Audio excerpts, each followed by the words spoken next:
Hello, আসসালামু আলাইকুম everyone.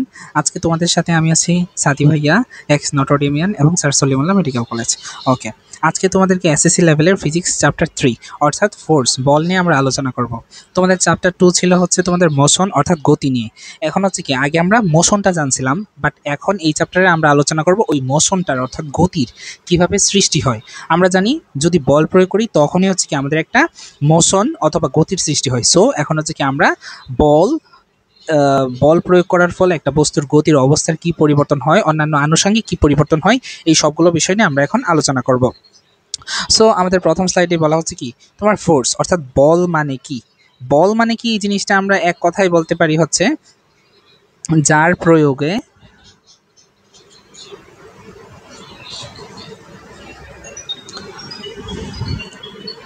স্থির বস্তু গতিশীল হয়,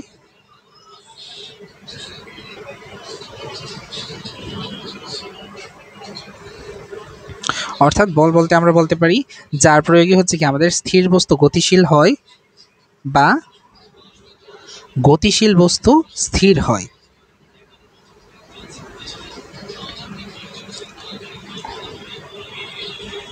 অর্থাৎ বল হচ্ছে কি আমাদের এমন একটি বাহ্যিক কারণ যা বস্তুর গতির অথবা অবস্থানের পরিবর্তন করতে পারে। এখন ধরো তোমার কোনো একটা বস্তু এই সারফেসে ছিল যার আদিবেগ ছিল 0, এই বস্তুটার উপর যদি তুমি বল প্রয়োগ করো, আস্তে যদি বল প্রয়োগ করো, তখন হচ্ছে কি বস্তুটা একটা সময় গতিশীল হবে এবং ভি বেগ প্রাপ্ত হবে। ওই ভি বেগটাই ওকে, যেহেতু হচ্ছে কি আমাদের বলটা হচ্ছে কি প্রয়োগ করতেছি, সো হচ্ছে কি আমাদের ব্যাগের একটা চেঞ্জ হচ্ছে। তার মানে হচ্ছে কি বল হচ্ছে এমন একটি বাহ্যিক কারণ যার কারণে স্থির বস্তু চলতে শুরু করে অথবা গতিশীল বস্তু স্থির হয়ে যায়। এখন বলের কাজটা আসলে কি? সো তোমার বলের কাজ হচ্ছে আসলে এটাই যে বস্তুর গতির পরিবর্তন করে, বস্তুর গতির পরিবর্তন এবং ত্বরণের পরিবর্তন ঘটায় এবং ত্বরণ ঘটায়। সো হচ্ছে কি আমাদের বলটা কি করে, একটা বস্তুতে বল প্রয়োগ করলে কি হয়, বস্তুর ব্যাগের চেঞ্জ হয়। ব্যাগের যেহেতু চেঞ্জ হয় তার মানে কি অ্যাবসলিউটলি এখানে কি আছে, একটা ত্বরণ আছে। এ ইকুয়াল কত, ভি মাইনাস ইউ ভাগ টি। অর্থাৎ আমরা একটা নির্দিষ্ট টাইম পর্যন্ত, সময় পর্যন্ত আমরা বল প্রয়োগ করব, ওই সময়ের ভিতরে বস্তুর ব্যাগের পরিবর্তন হবে এবং লাস্টে অবশেষে হচ্ছে কি আমাদের একটা ত্বরণ ঘটবে, অর্থাৎ ত্বরণের মান থাকবে। এটা পজিটিভও হতে পারে, নেগেটিভও হতে পারে। যদি আমাদের পজিটিভ হয় তখন হচ্ছে কি আমাদের ব্যাগটা বাড়বে, আর যদি নেগেটিভ হয় তখন হচ্ছে কি আমাদের ব্যাগটা কমে যাবে। এটা হচ্ছে আমাদের বেসিক আলোচনা। এখন আমরা চলে যাই নিউটনের প্রথম সূত্র। সো নিউটনের প্রথম সূত্র আমাদের বলা হচ্ছে কি, নিউটনের প্রথম সূত্রটা বলা হচ্ছে কি, আমরা যে আগে বলের কনসেপ্ট আলোচনা করছি ওইটাই, একেবারে ওইটাই, বাট হচ্ছে কি একটু ঘোরানো। এখানে বলা হয়েছে কি, যার, দাঁড়াও আমি একটু মুছে দিই, এখন লিখতেছি। ওকে, নিউটনের প্রথম সূত্রে তোমার বলা হয়েছে বল প্রয়োগ না করলে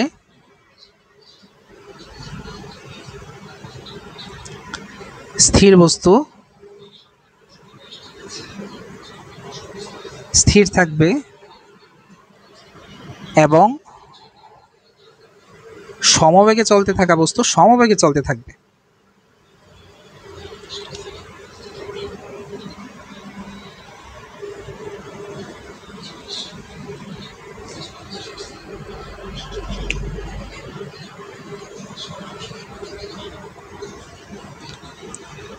এখন ভাইয়া তোমাদের বেসিক বিষয়টা কি, আমরা জানি আমাদের নিউটন সাহেব হচ্ছে কি আমাদের গতিবিদ্যা, বল এগুলার জনক। ওকে, এখন হচ্ছে কি উনি 3টা সূত্র প্রয়োগ করছে। কিসের?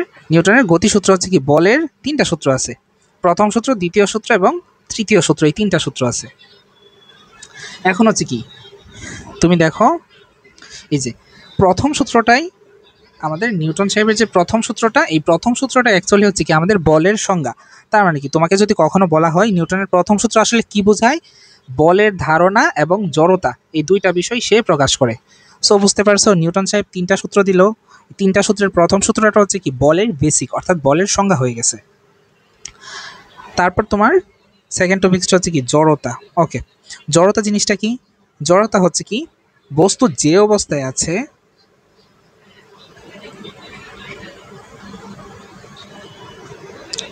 আছে সে অবস্থায় থাকার প্রবণতা।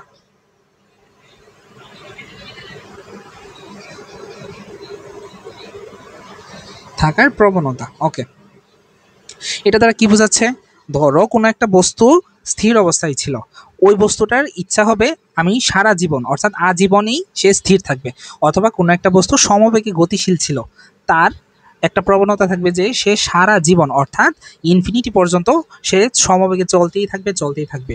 অর্থাৎ বস্তু যে অবস্থায় আছে অ্যাট দ্য মোমেন্ট, যখন তুমি কাউন্ট করা শুরু করবে তখন সে যে অবস্থায় ছিল সে সারা জীবন অর্থাৎ আজীবন সেই অবস্থায় থাকার যে একটা প্রবণতা, সেটাই হচ্ছে কি তার জড়তা।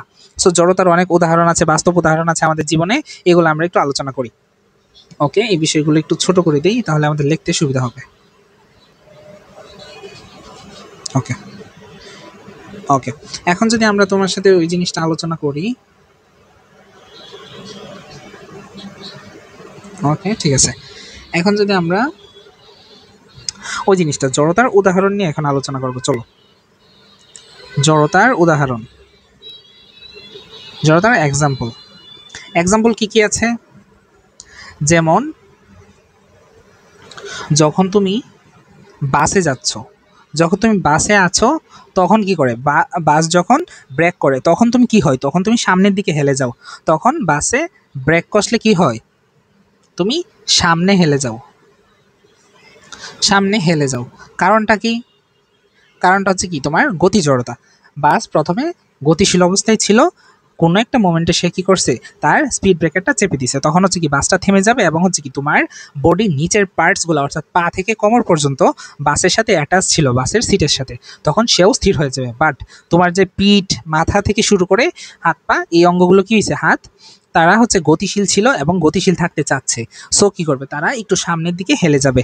এটাই হচ্ছে কি তোমার গতি জড়তার উদাহরণ। সো বাসে আমাদের কি হয়, অ্যাকচুয়ালি গতি জড়তা। এখন হচ্ছে কি, তুমি যদি মোটর সাইকেলে দেখো, মোটর সাইকেলের একটা ঘটনা, অর্থাৎ বাইক লিখলে ভালো হবে, তোমরা অবশ্য বাইকের সাথে পরিচিত।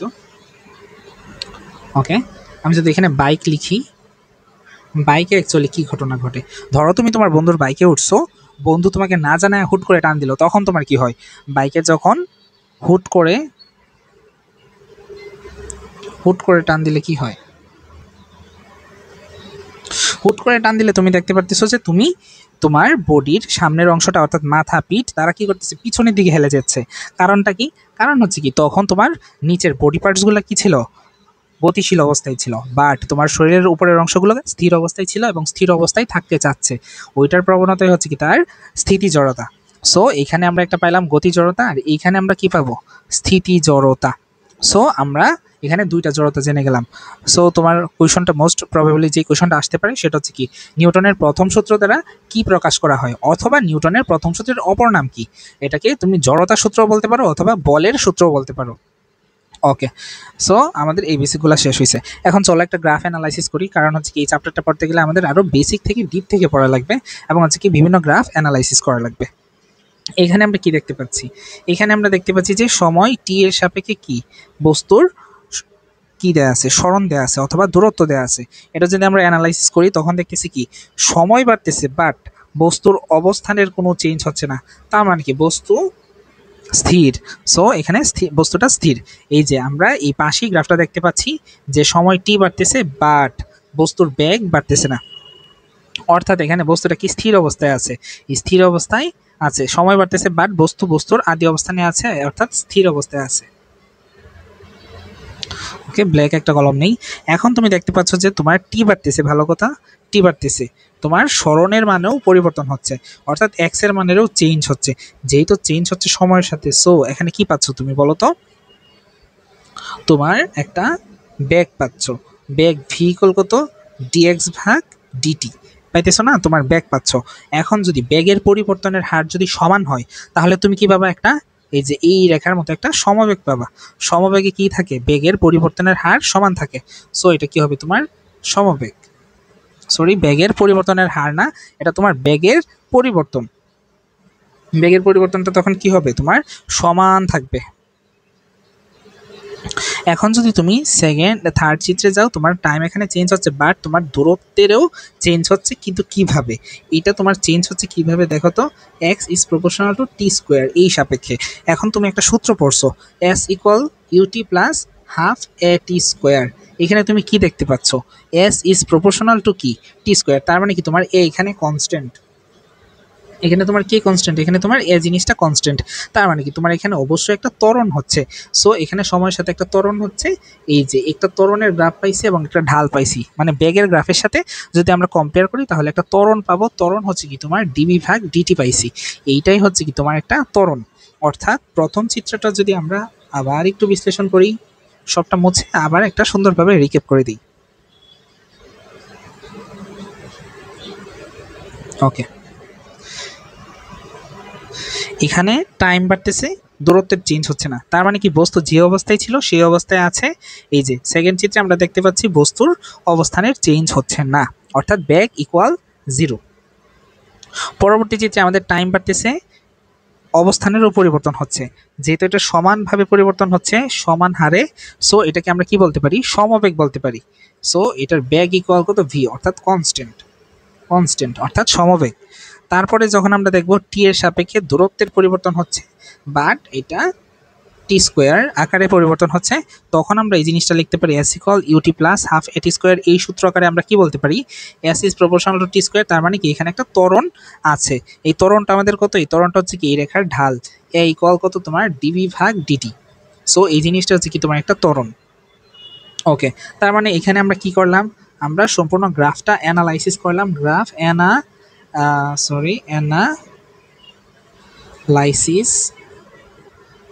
করে পাই, সমস্ত গ্রাফটা অ্যানালাইসিস করে আমরা কি পাচ্ছি, এখানে প্রথমে পাইছি, প্রথম কেজে আমরা কি পাচ্ছি, বেগ ভি ইকুয়াল কত 0। সেকেন্ড চিত্রে আমরা কি পাচ্ছি, ভি ইকুয়াল কত কনস্ট্যান্ট অর্থাৎ সমবেগ।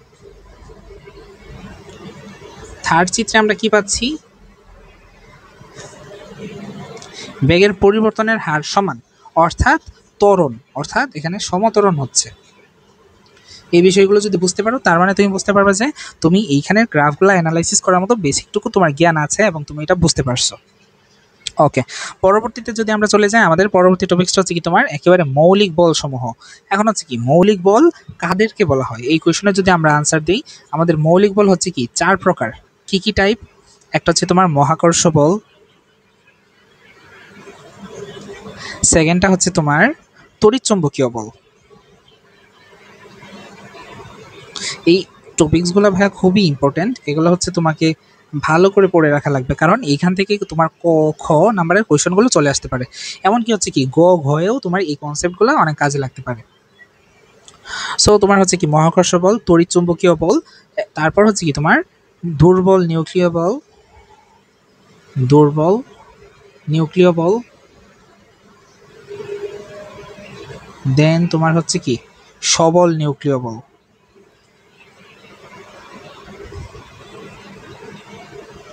ওকে, এই জিনিসটা পাইছো। তারপর তোমার বলা হচ্ছে কি মৌলিক বলই কেন বলা হয়, অর্থাৎ তোমার এই বলগুলোকে কেন মৌলিক বল বলা হয়, এটা আমাদের কাছে জানতে চাওয়া হয়েছে। মৌলিক বল কেন বলা হয় তুমি বলো তো। মৌলিক বল হচ্ছে সেই সকল বল যাদেরকে গঠন করতে, অর্থাৎ যারা অন্য কোনো বলের সাহায্যে নিজেরাই তাদেরকে প্রকাশ করতে পারে, অর্থাৎ অন্য কোনো বলের প্রয়োজন হয় না প্রকাশ করতে অন্য কোনো বলের সাহায্য লাগে না, বরং তারা নিজেরাই অন্যান্য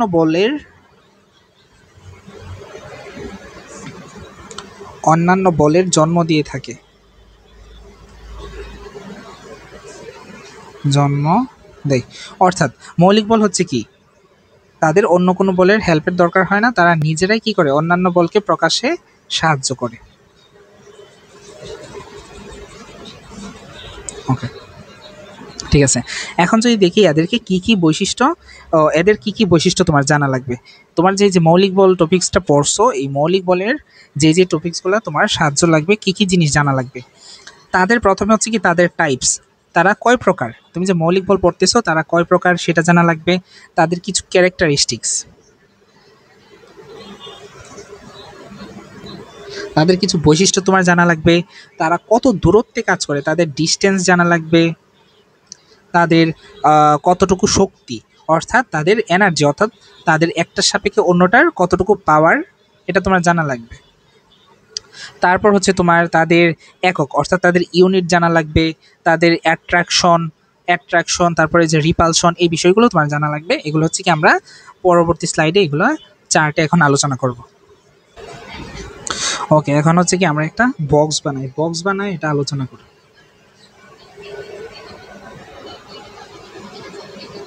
ওকে, আমাদের একটা বক্স হয়ে গেছে। এখন হচ্ছে কি আমরা 5টা ভাগ করব।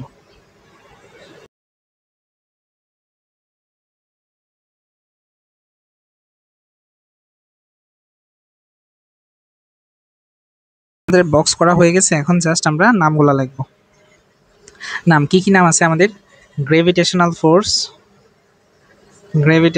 অর্থাৎ হচ্ছে কি আমাদের অভিকর্ষ বল।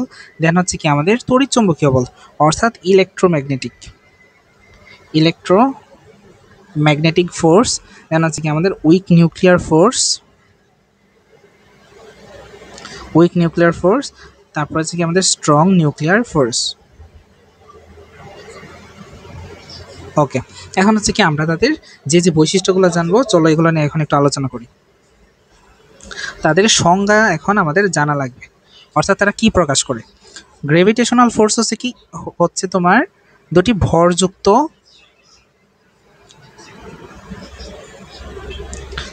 ভরের, অর্থাৎ এটাকে আমরা আরেকটু সুন্দর করে লিখতে পারি, এই জিনিসটাকে আরেকটু ভালো করে লেখা যায়। দুটি ভর যুক্ত কণার মাঝে কণার আকর্ষণ। ওকে, দেন যদি আমরা ইলেকট্রোম্যাগনেটিক নিয়ে আলোচনা করি, চার্জযুক্ত কণার মাঝে সৃষ্ট বল। চার্জযুক্ত কণার মাঝে সৃষ্ট বল, এই চার্টটুকু তোমার একটু ভালো করে পড়া লাগবে। এই চার্ট পড়লে তোমার পুরো টপিক্সটাই কভার হয়ে যাবে। তারপর হচ্ছে কি আমাদের উইক নিউক্লিয়ার ফোর্স, এটা হচ্ছে তোমার তেজস্ক্রিয় ক্ষয় ও কণার রূপান্তরের জন্য দায়ী। অর্থাৎ তোমার তেজস্ক্রিয় ক্ষয় হলে তোমার উইক নিউক্লিয়ার ফোর্সের সৃষ্টি হয়। দেন হচ্ছে তোমার স্ট্রং নিউক্লিয়ার ফোর্স, এটা তোমার কোথায় থাকে? তোমার হচ্ছে কি নিউক্লিয়াসের প্রোটন এবং নিউট্রনের মাঝে যে ফোর্সটুকু থাকে সেটা হচ্ছে তোমার স্ট্রং নিউক্লিয়ার ফোর্স। নিউক্লিয়াসে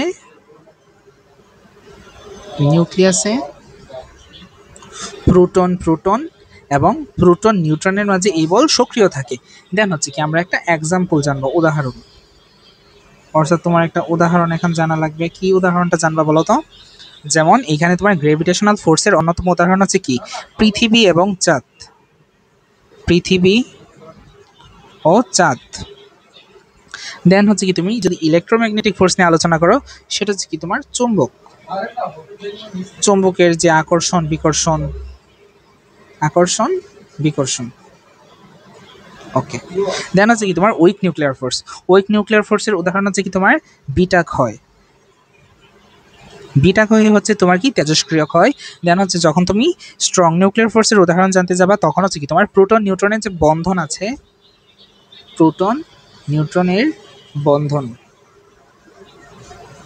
ওকে, এই জিনিসটা আমরা জানলাম। তারপরে হচ্ছে কি তোমার পার্টিকেল, ইউনিট অথবা পার্টিকেল, এটার পার্টিকেলটা হচ্ছে কি তোমার গ্রেভিটেশনাল ফোর্সের তোমার পার্টিকেলটা হচ্ছে তোমার গ্রেভিটন। এটা দ্বারাও আমি একটু অন্য কালিতে একটু লিখে দিই, এটা ভালো করে দেখা যাবে, বুঝতে পারবে তোমরা। গ্রেভিটন। দেন হচ্ছে কি তোমার ইলেকট্রোম্যাগনেটিক ফোর্সের তোমার পার্টিকেলটা হচ্ছে তোমার ফোটন, PHOTON ফোটন। দেন হচ্ছে যখন তুমি উইক নিউক্লিয়ার ফোর্স নিয়ে কাজ করবা, তখন হচ্ছে তোমার পার্টিকেলটা হচ্ছে কি বোজন। এখন তুমি একটা জিনিস জেনে রাখো যে বোজনকে বলা হয় ঈশ্বর কণা বলা হয়। বোজনের কিছু পার্থক্য আছে, যেমন W+, W- এগুলা। দেন যখন তুমি স্ট্রং নিউক্লিয়ার ফোর্স নিয়ে আলোচনা করবা, তখন তো হচ্ছে কি তোমার গ্লুয়ন থাকবে। দেন যখন হচ্ছে কি আমরা দূরত্ব অর্থাৎ ডিস্টেন্স নিয়ে আলোচনা করব, ডিস্টেন্স নিয়ে যদি আলোচনা করি, আমাদের গ্রেভিটেশনাল ফোর্স হচ্ছে কি অসীম দূরত্ব পর্যন্ত কাজ করে। অর্থাৎ তুমি এখন পৃথিবীর যেই টেবিলে বসে আছো, যেইখানে বসে আমার ক্লাসটা দেখতেছো অথবা তুমি নিজে পড়াশোনা করতেছো, ওইখান থেকে একেবারে পৃথিবীর কেন্দ্র পর্যন্ত যে চৌষট্টি না 6400 কিলোমিটার পর্যন্ত যে দূরত্ব, সেইখানেও হচ্ছে কি তোমার এই গ্র্যাভিটেশনাল ফোর্সটা কাজ করতেছে। এমনকি তুমি মহাকাশেও চলে গেলেও ওইখানেও তোমার উপর একটা গ্র্যাভিটেশনাল ফোর্স কাজ করে। সো এই বলটা হচ্ছে কি অসীম দূরত্ব পর্যন্ত কাজ করে। সিমিলারলি তোমার ইলেকট্রোম্যাগনেটিক ফোর্সও অসীম দূরত্ব পর্যন্ত কাজ করে। যেমন তোমার এই যে আলো যে পৃথিবীতে আসে কিভাবে আসে, তোমার ইলেকট্রোম্যাগনেটিক ফোর্সের মাধ্যমে, অর্থাৎ তারা কি করে একটা ইলেকট্রোম্যাগনেটিক ওয়েভ সৃষ্টি করে, তার মাধ্যমে তারা পৃথিবীতে চলে আসে। যখন তুমি উইক নিউক্লিয়ার ফোর্স নিয়ে আলোচনা করবা, তারা খুবই কম দূরত্বে কাজ করে 10⁻⁻18 মিটার, বা যখন তুমি স্ট্রং নিউক্লিয়ার ফোর্স নিয়ে কাজ করবা, তারা একটু বেশি দূরত্বে কাজ করে, যেটা হচ্ছে কি তোমার 10⁻⁻15 মিটার। কম্পারেটিভলি উইকের থেকে একটু বেশি দূরত্ব পর্যন্ত কাজ করে। এখন তুমি যদি জানো তাদের শক্তি, অর্থাৎ তাদের শক্তির তুলনা যদি করতে যাও, এখন তোমার সবচাইতে উইক হচ্ছে তোমার গ্র্যাভিটেশনাল ফোর্স। এটাকে যদি আমরা 1 ধরি, তখন তোমার ইলেকট্রোম্যাগনেটিক ফোর্সের ক্ষমতা হবে কি 10⁻36, এবং হচ্ছে কি তোমার উইক নিউক্লিয়ার ফোর্সের ক্ষমতা হবে কি তোমার 10⁻25 গুণ বেশি। অর্থাৎ তোমার গ্র্যাভিটেশনাল ফোর্স থেকে এগুলো খুবই খুবই বেশি শক্তিশালী, যেটা হচ্ছে কি তোমার 10⁻25 গুণ শক্তিশালী। এখন হচ্ছে কি তোমার সবল নিউক্লিয়ার বল কিন্তু আরও শক্তিশালী, যেটা হচ্ছে কি 10⁻38 অথবা 10⁻39 গুণ শক্তিশালী। এখন হচ্ছে অ্যাট্রাকশন অথবা রিপালশন, আকর্ষণ বা বিকর্ষণ। যখন তুমি আকর্ষণ বা বিকর্ষণ নিয়ে এখানে আলোচনা করবা, তখন তোমার জানা লাগবে গ্র্যাভিটেশনাল ফোর্স শুধুমাত্র কি করে, শুধুমাত্র আকর্ষণ করতে পারে। সে শুধুমাত্র আকর্ষণ করতে পারে, তার কোনো বিকর্ষণ নাই। তোমার ইলেকট্রোম্যাগনেটিক ফোর্সের কি আছে, আকর্ষণ এবং বিকর্ষণ উভয়ই আছে, আকর্ষণ বিকর্ষণ উভয়ই আছে। ওকে, তোমার উইক নিউক্লিয়ার ফোর্সেরও সেম আকর্ষণ বিকর্ষণ দুইটাই আছে, আকর্ষণ বিকর্ষণ দুইটাই কাজ করে। আর স্ট্রং নিউক্লিয়ার ফোর্স এটা মেইনলি হচ্ছে কি তোমার আকর্ষণমূলক, তবে বিশেষ কিছু ক্ষেত্রে সে কি করে, সে বিকর্ষণ বলও প্রকাশ করে। সো তোমার যে এখানে চারটুকু দেওয়া আছে, তুমি যদি চারটুকু ভালোভাবে পড়ো, তোমার বইয়ের এই টপিক্সটা পুরোটাই কভার হয়ে যাবে। অ্যান্ড আশা করি তুমি এই মৌলিক বলের এই চারটুকু যদি একটু ভালো করে দেখে যাও, তাহলে প্রতিটা পার্থক্য থেকে, আমি এখানে কয়টা পার্থক্য দেখাইলাম, 1 2 3 4 5 and 6, 6টা পার্থক্য দেখালাম। তুমি 6টা পার্থক্য থেকে তুমি 6টা লাইন লিখতে পারবা পরীক্ষায়। এটা যদি তোমার 2 নম্বরে আসে, তাহলে তুমি খুব ভালোভাবে আনসার করতে পারবা। ওকে, দেন হচ্ছে কি আমাদের সাম্য এবং অসাম্য বল। সাম্য এবং অসাম্য বল বলতে কি বোঝায়? সো আমরা একটু যদি পার্থক্য আকারে লিখি, আমরা কি পার্থক্য আকারে লিখব? আচ্ছা, তোমাকে আমি সহজ করে লিখে দিই পার্থক্য, দাঁড়াও। ওকে, এখন হচ্ছে কি আমরা এই পাশে সাম্য বল নিয়ে আলোচনা করব, আর এই পাশে হচ্ছে কি আমাদের অসাম্য বল নিয়ে আলোচনা করব।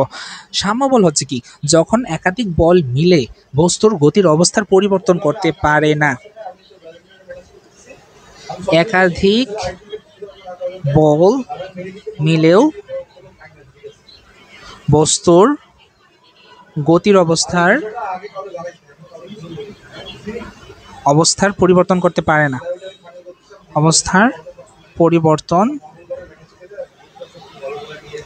পারে না, ওকে, এখানে হচ্ছে কি আমাদের নেট ফোর্স অর্থাৎ রিজাল্টেন্ট ফোর্স, নেট ফোর্স আমাদের কত থাকে, 0 থাকে। নেট ফোর্স যদি 0 থাকে, তখন আমাদের নেট ত্বরণ থাকে 0, এবং বস্তুর অবস্থার কোনো পরিবর্তন হয় না, বস্তু যে অবস্থায় ছিল তখনও সেম অবস্থায় থাকে। তুমি যদি এখন অসাম্য বল নিয়ে আলোচনা করো, অসাম্য বল হচ্ছে কি যখন একাধিক বল মিলে বস্তুর সামগ্রিক গতির অবস্থান বস্তুর সামগ্রিক গতির অবস্থার পরিবর্তন করে,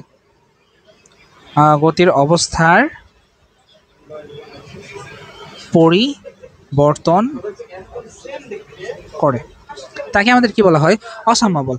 অসাম্য বলে হচ্ছে কি তোমার এখানে, অসাম্য বলের ক্ষেত্রে তোমার হচ্ছে কি নেট ফোর্সের পরিমাণ কত হয়, তোমার 0 হয় না, হয়তো সে পজিটিভ হয়, হয়তো সে নেগেটিভ হয়, হয়তো সে চেঞ্জ হয়, কোনো না কোনোভাবে এটা চেঞ্জ হয়। অর্থাৎ সাম্য এবং অসাম্য বল এইভাবে কাজ করে। সাম্য বলে আমাদের নেট ফোর্স 0 থাকে, এবং অসাম্য বলে সে কী হয়, তোমার নেট ফোর্সের চেঞ্জ হয়। আচ্ছা, সাম্য এবং অসাম্য বলের আরও বেশ কিছু এখানে টপিকস আছে। এখন হচ্ছে কি তোমার কিছু কুইশনের এখানে আনসার দিই, যেগুলো হচ্ছে কি তোমার পরীক্ষায় 2 নম্বরে আসতে পারে, অথবা তোমার জেনে রাখলে তোমার কনসেপ্টটা খুব বিল্ড করবে, তোমার কনসেপ্টগুলো ক্লিয়ার হবে এবং হচ্ছে কি তুমি ভালোভাবে বুঝতে পারবে একটা টপিক্সের গভীর থেকে। ওকে, আচ্ছা, সাম্য এবং অসাম্য বলে যদি একটা উদাহরণ দিই, তাহলে ধরো তোমার এই যে একটা টেবিল, তোমার টেবিলের উপরে কি আছে, তোমার একটা বই আছে, ধরো বইয়ের ওজনটা ডাব্লিউ নিচের দিকে কাজ করতেছে এবং টেবিলের প্রতিক্রিয়া বল আর উপরের দিকে কাজ করতেছে। এখন দেখো ডাব্লিউ এবং আর দুইটাই সমান হয়ে গেছে এবং তাদের যে বিয়োগফল তুমি বের করবা নেট ফোর্স, এটা কত তোমার 0 হয়ে গেছে, অর্থাৎ নেট ফোর্স ইকুয়াল কত তোমার 0 হয়েছে। তার মানে কি এটা একটা সাম্য বল, সাম্য বলে কি হয় তোমার নেট কাজের পরিমাণ তোমার 0 হয়ে যায়। চলো এটা একটা আমরা আরেকটা উদাহরণের মাধ্যমে আমরা এই বিষয়টা একটু বুঝি। ধরো তোমার একটা টেবিল, তোমার টেবিলের উপরে কি আছে, একটা বই আছে। এই বইয়ের উপর কি করা হয়েছে, ধরো তোমার দিক, 4টা দিককে আমরা চিহ্নিত করি। একটা হচ্ছে তোমার উত্তর, একটা হচ্ছে তোমার দক্ষিণ, একটা হচ্ছে তোমার পূর্ব, আর একটা হচ্ছে তোমার পশ্চিম। এই 4টা দিক তোমার বলা হয়েছে। এখন বলা হচ্ছে কি, তুমি দেখো তোমার একটি বক্সের ডান দিকে 50 নিউটন অর্থাৎ পূর্ব দিকে তোমার 50 নিউটন এখানে বল প্রয়োগ করা হয়েছে, আরেকজন বাম দিকে অর্থাৎ তোমার পশ্চিম দিকে কতটুকু 30 নিউটন তোমার বল এখানে অ্যাপ্লাই করছে। তারপর হচ্ছে কি বক্সের ওজন তোমার দেওয়া আছে কত, তোমার 100 নিউটন দেওয়া আছে, এবং হচ্ছে কি টেবিলের প্রতিক্রিয়া বল কত তোমার দেওয়া আছে 100 নিউটন। এখন তুমি যদি দেখো তোমার আলটিমেটলি ফোর্সটা কতটুকু হয়, তোমার এই যে 100 নিউটন উপরের দিকে 100 নিউটন নিচের দিকে, তার মানে হচ্ছে কি ডাব্লিউ এবং আর দুইটা জিনিস সেম হয়ে যাচ্ছে। তারপরে তোমার কি এখানে নেট ফোর্সের পরিমাণ কত হচ্ছে, নেট ফোর্সের পরিমাণ 0 হয়ে যাচ্ছে। বাট তোমার পশ্চিম এবং পূর্ব দিকে যে দুইটা বল আছে তাদের একটা নেট ফোর্স কাজ করবে, সেটা হচ্ছে কত, তুমি যদি নেট ফোর্সটা এখানে হিসাব করো, নেট ফোর্সটা এখন হচ্ছে কি তুমি তোমার সুবিধা মতো যে কোনো দিকে পজিটিভ ধরে নিতে পারো। এখানে পূর্ব দিকে যদি তুমি পজিটিভ নাও, তখন তুমি লিখবা পজিটিভ 50 নিউটন মাইনাস তোমার হচ্ছে কি নেগেটিভ 30 নিউটন, তখন তোমার নেগেটিভ 30 নিউটন লেখা লাগবে, তখন হচ্ছে কি তোমার 20 নিউটন বল কাজ করবে এবং বলের দিকটা হচ্ছে কি পজিটিভ। তার মানে কি তোমার নেট ফোর্সটা হচ্ছে কি পূর্ব দিকে কাজ করবে, অর্থাৎ নেট ফোর্স তোমার পূর্ব দিকে কাজ করবে, যেটা হচ্ছে কি তোমার পজিটিভ 20। বাট এখন যদি তুমি তোমার পশ্চিম দিকে পজিটিভ ধরে নিতা, তখন হচ্ছে কি তোমার পূর্ব দিকের বলটাকে নেগেটিভ ধরে কাজ করতে, তখন তোমার মান কত আসতো, -20 নিউটন আসতো, -20 নিউটন আসতো। এই -20 নিউটন মানে হচ্ছে কি তখন তোমার দিকের চেঞ্জ হইতো না, বাট হচ্ছে কি তোমার দিক পরিবর্তনের মাধ্যমে সে একটা সঠিক দিকেই ইন্ডিকেট করতো। এখন হচ্ছে কি আমরা পূর্ব দিকে পজিটিভ ধরে নিয়েছিলাম, নেগেটিভ ধরলেও কি আমাদের সেম দিকে আসতো, অর্থাৎ আমাদের আনসার কিন্তু সবসময় সেম থাকবে, অর্থাৎ তোমার পূর্ব দিকে 20 নিউটন বল এখানে নেট ফোর্স হিসেবে কাজ করবে। দেন যদি আমরা তোমার ভরবেগ সম্পর্কে জানতে চাই, ভরবেগ জিনিসটা কি ভাইয়া, ভরবেগ খুবই খুবই সিম্পল একটা জিনিস। ভরবেগ, তোমার ভরবেগ পি ইকুয়াল হচ্ছে কি তোমার এম ভি। এখন তুমি দেখো তোমার এখানে এম, এম হচ্ছে কি তোমার একটা স্কেলার রাশি, SCALAR স্কেলার রাশি, তোমার ব্যাগ হচ্ছে কি একটা ভেক্টর রাশি। সো এখন তুমি কি জানো, একটা স্কেলার রাশির সাথে তুমি যদি একটা ভেক্টর রাশি গুণ করে দাও, ওকে, এই জিনিসটা যদি আমি স্কেলারের সাথে তুমি যদি একটা ভেক্টর রাশি গুণ করে দাও, তোমার আলটিমেটলি জিনিসটা কি হবে, তোমার আলটিমেটলি জিনিসটা হচ্ছে কি একটা ভেক্টর রাশি চলে আসবে। তার মানে কি তোমার ভরবেগ পি হচ্ছে কি, তোমার ভরবেগ পি হচ্ছে কি একটা ভেক্টর রাশি, ভেক্টর রাশি, যা হচ্ছে কি তার সংজ্ঞা যদি তুমি কখনো লিখতে চাও, তার সংজ্ঞাটা হচ্ছে কি খুবই সিম্পল, খুবই সিম্পল, খুবই সিম্পল, সেটা হচ্ছে কি ভর ও বেগের গুণফল। ভর ও বেগের গুণফলকে আমরা কি বলতেছি, ভরবেগ বলতেছি। এখন তুমি যদি আরেকটু জানতে চাও এখানে তার একক অর্থাৎ ইউনিট, ওকে, এখন হচ্ছে তোমার যে ভরবেগ, ভরবেগের যে ইউনিট এককটা কি হবে, তুমি যদি SI ইউনিটে যদি এখন লেখো, তোমার পি কল কত থাকতেছে, তোমার MV, এম হচ্ছে কি তোমার কেজিতে আসতেছে, আর এটা হচ্ছে কি তোমার মিটার পার সেকেন্ডে আসতেছে। সো তোমার আলটিমেটলি কত আসতেছে, কেজি মিটার পার সেকেন্ড। এখন যদি তুমি তার মাত্রা লেখো, এখন যদি তুমি তার মাত্রা প্রকাশ করো, মাত্রা যদি তুমি প্রকাশ করো, কেজিকে তুমি কি লিখতে পারো, তুমি দেখো তুমি কেজিকে লিখতে পারতেছো এম, এবং মিটারকে তুমি লিখতে পারতেছো এল, এবং সেকেন্ড ইনভার্সকে লিখতে পারতেছো তুমি T−1।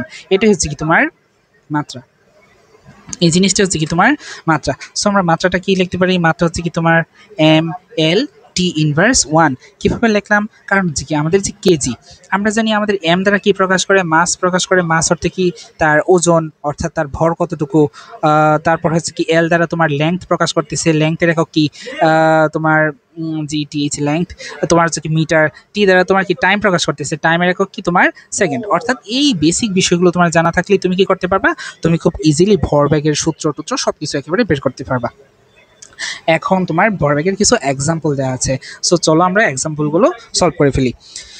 তোমার এখানে বলা হচ্ছে কি একটি টেনিস বলকে 10 মিটার/সেকেন্ড বেগে পূর্ব দিকের দেয়ালে ছুড়ে দেওয়া হলে তা একই দ্রুতিতে তোমার দিকে ফিরে আসে। m=100 গ্রাম হলে ভরবেগের পরিবর্তন কত? এখন তুমি একটা ডায়াগ্রাম আঁকো, তুমি একটু মনে মনে চিন্তা করো তোমার এখানে কি আঁকা লাগবে। এই যে ধরো এটা তোমার পূর্ব দিক, এটা তোমার পূর্ব দিক, এটা তোমার পূর্ব দিকের একটা দেয়াল। তুমি হচ্ছে কি এখানে দাঁড়ানো অবস্থায় আছো, তুমি এখানে দাঁড়ানো অবস্থায় আছো, তুমি কি করলে একটা বল থ্রো করে দিলে। একটা বল যদি থ্রো করে দাও, বলটা গিয়ে ঠিক এই জায়গায় লাগবে এবং হচ্ছে কি ঠিক তোমার দিকে আবার ফিরে আসবে।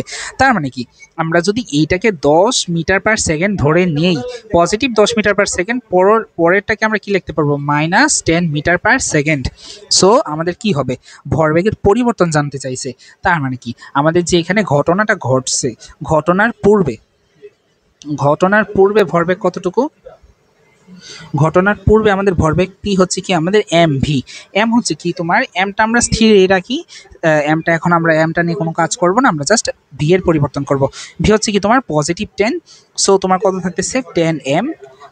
আর এটার একক যদি তুমি লিখো কেজি, এম, এস, ইনভার্স 1, এভাবেই তোমার লেখা লাগবে। দেন তোমার হচ্ছে কি P2, অর্থাৎ যখন তোমার ব্যাক করছে তখন তোমার ভরবেগ কতটুকু, এটা ভি প্রাইম ধরো, তখন হচ্ছে কি তোমার এম আর -10, জিনিসটাকে তুমি কি লিখতে পারতেছো -10 m কেজি মিটার/সেকেন্ড। এখন তোমার ভরবেগের পরিবর্তন কত, অর্থাৎ ডেল পি কতটুকু? ডেল পি হচ্ছে কি তোমার P1 - P2, অর্থাৎ দুইটার পরিবর্তন। সো এই জিনিসটাকে তুমি লিখতে পারো 10m -10m, জিনিসটা হচ্ছে কি তোমার আলটিমেটলি 20m হয়ে যাচ্ছে। এখন তুমি m এর মানটা বের করে তুমি একটা গুণ দাও। তুমি যদি m এর মান বের করে একটা গুণ দিয়ে দাও, ওকে, তুমি যদি m এর মানটা বের করে একটা গুণ দিয়ে দাও, তখন দেখবা আসলে কি ঘটনাটা ঘটে। ওকে, তুমি এখন কি করবা, তোমার 20 ইন্টু 100 গ্রামকে তুমি লিখতে পারো 0.1 কেজি। এটা আলটিমেটলি তোমার কত আসতেছে 2 কেজি মিটার/সেকেন্ড। সো এটাই হচ্ছে কি তোমার ভরবেগের পরিবর্তন এবং এটাই হচ্ছে কি তোমার আনসার। ওকে, দেন হচ্ছে কি আমাদের পরের টপিকস হচ্ছে কি সংঘর্ষ। এখন হচ্ছে কি সংঘর্ষ, এই যে তুমি দেখতে পাচ্ছ এখানে একটা বড় বল আছে, এখানে একটা ছোট বল আছে, এটাকে তুমি ভি ধরতে পারো, এটাকে তুমি ছোট ভি ধরতে পারো।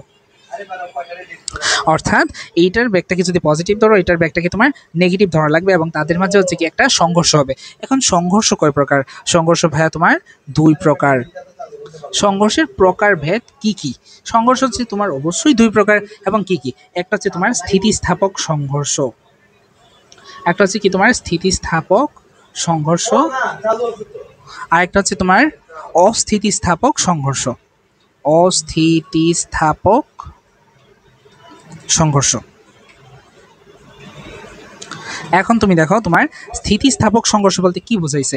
তোমার যে স্থিতিস্থাপক সংঘর্ষ, তোমার স্থিতিস্থাপক সংঘর্ষে কি হয়, এক নম্বরে তোমার মোট ভরবেগ ও মোট গতিশক্তি সংরক্ষিত থাকে সংরক্ষিত থাকে।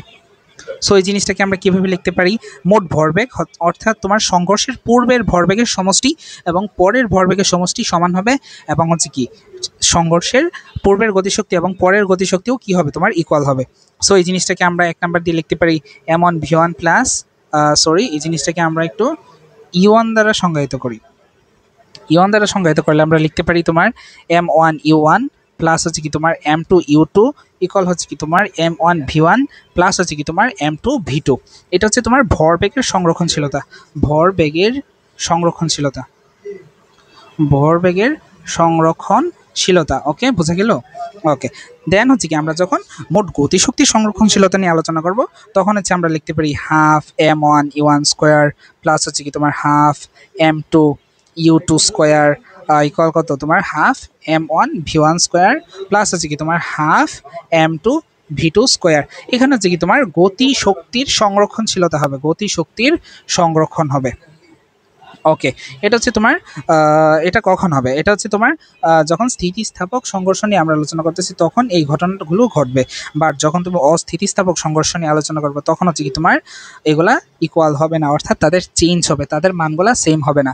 মেইনলি হচ্ছে কি আমরা এখন যেই লেভেলে আছি, আমরা যে তোমার এসএসসি লেভেলে আছি, এসএসসিতে আমাদের কি হয় স্থিতিস্থাপক সংঘর্ষ নিয়েই সব কিছু আলোচনা করা হয়। স্থিতিস্থাপক টপিকগুলা হচ্ছে কি খুবই সহজ। স্থিতিস্থাপক সংঘর্ষ, এখানে স্থিতিস্থাপক সংঘর্ষ হচ্ছে কি তোমার নর্মাল যে সংঘর্ষ সেটা থেকে একটু ভিন্ন হয়। তুমি স্লাইডটা দেখো। ওকে, আমরা চলো পরবর্তী স্লাইডে চলে যাই। এখানেও আমাদের সংঘর্ষ টপিক্সটা আছে। সো আমরা কি বলতে পারি, আমাদের সংঘর্ষে অ্যাকচুয়ালি কি হয়? সংঘর্ষে অ্যাকচুয়ালি তোমার বিভিন্ন কিছু ড্যামেজ হয়, বিভিন্ন কিছু যেমন শব্দ, তাপ উৎপন্ন হয়, আরও অনেক কিছু হয়।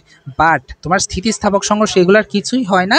তোমার হচ্ছে কি বস্তুটা যেভাবে বাউন্সিং বাউন্সিং বলা হয় অনেকটা, যে তুমি ধরো তোমার কোনো একটা বল আছে না, বাউন্সিং বলগুলা যেমন মাটিতে ফাললে সেটা মোটামুটি সেম উচ্চতায় উঠে, মানে ধরো তুমি 5 মিটার উপর থেকে ফালাইলা, ওই বাউন্সিং বলগুলো আবার ঠিক 5 মিটার উচ্চতায় উঠতেছে, অর্থাৎ তার কোনো শক্তি ক্ষয় হচ্ছে না, অর্থাৎ সেগুলো কি স্থিতিস্থাপক সংঘর্ষ হিসেবে ধরা যেতে পারে। দেন তোমার হচ্ছে কি সংঘর্ষের পরবর্তী টপিক্সটা নিয়ে যদি আলোচনা করো, এইখানে তুমি দেখতে পাচ্ছ এইখানে একটা বস্তু আছে, বস্তুটার ভরটাকে যদি আমরা M1 ধরি, এটাকে যদি আমরা M2 ধরি, এটাকে যদি আমরা V1 ধরি, এটাকে যদি আমরা V2 ধরি, এটাকে যদি আমরা আদিবেগ U1 ধরি, এটার আদিবেগ যদি আমরা U2 ধরি, এটাকে আমরা পজিটিভ ধরলাম, এটাকে হচ্ছে কি আমরা নেগেটিভ ধরলাম। পজিটিভ অ্যান্ড নেগেটিভ ধরার পর আমাদের কি হচ্ছে অ্যাকচুয়ালি, আমরা দেখতে পাচ্ছি যে আমার বড় বস্তুর ভরের উপর আসলে ডিপেন্ড করতেছে তোমার সংঘর্ষের কি পরিমাণ ক্ষয়ক্ষতি হবে বা কি হবে। এখন হচ্ছে কি তোমার বড় বস্তুটা অর্থাৎ M1 এর ভর যদি আমি M ধরি, M2 এর ভর যদি আমি ছোট m ধরি, এখন তোমার যদি সূত্রটা আমি লিখি M1 U1, U1 হচ্ছে কি আমার বড় বস্তুটা, অর্থাৎ বড় বস্তুর ভর আমাদের ব্যাগ কত, ব্যাগ আমাদের দেওয়া আছে ইউ, এবং হচ্ছে কি হ্যাঁ U1 দেওয়া আছে, এমন সরি এই বিষয়টা আমি একটু ক্লিয়ার করি তোমার। ওকে, M1 U1 plus M2 U2 equal কত, M1 V1 প্লাস হচ্ছে কি তোমার M2 V2। সো এখানে আমরা লিখতে পারি MU1 প্লাস হচ্ছে কি তোমার V2 U2। আর এই জিনিসটাকে আমি কি লিখতে পারি,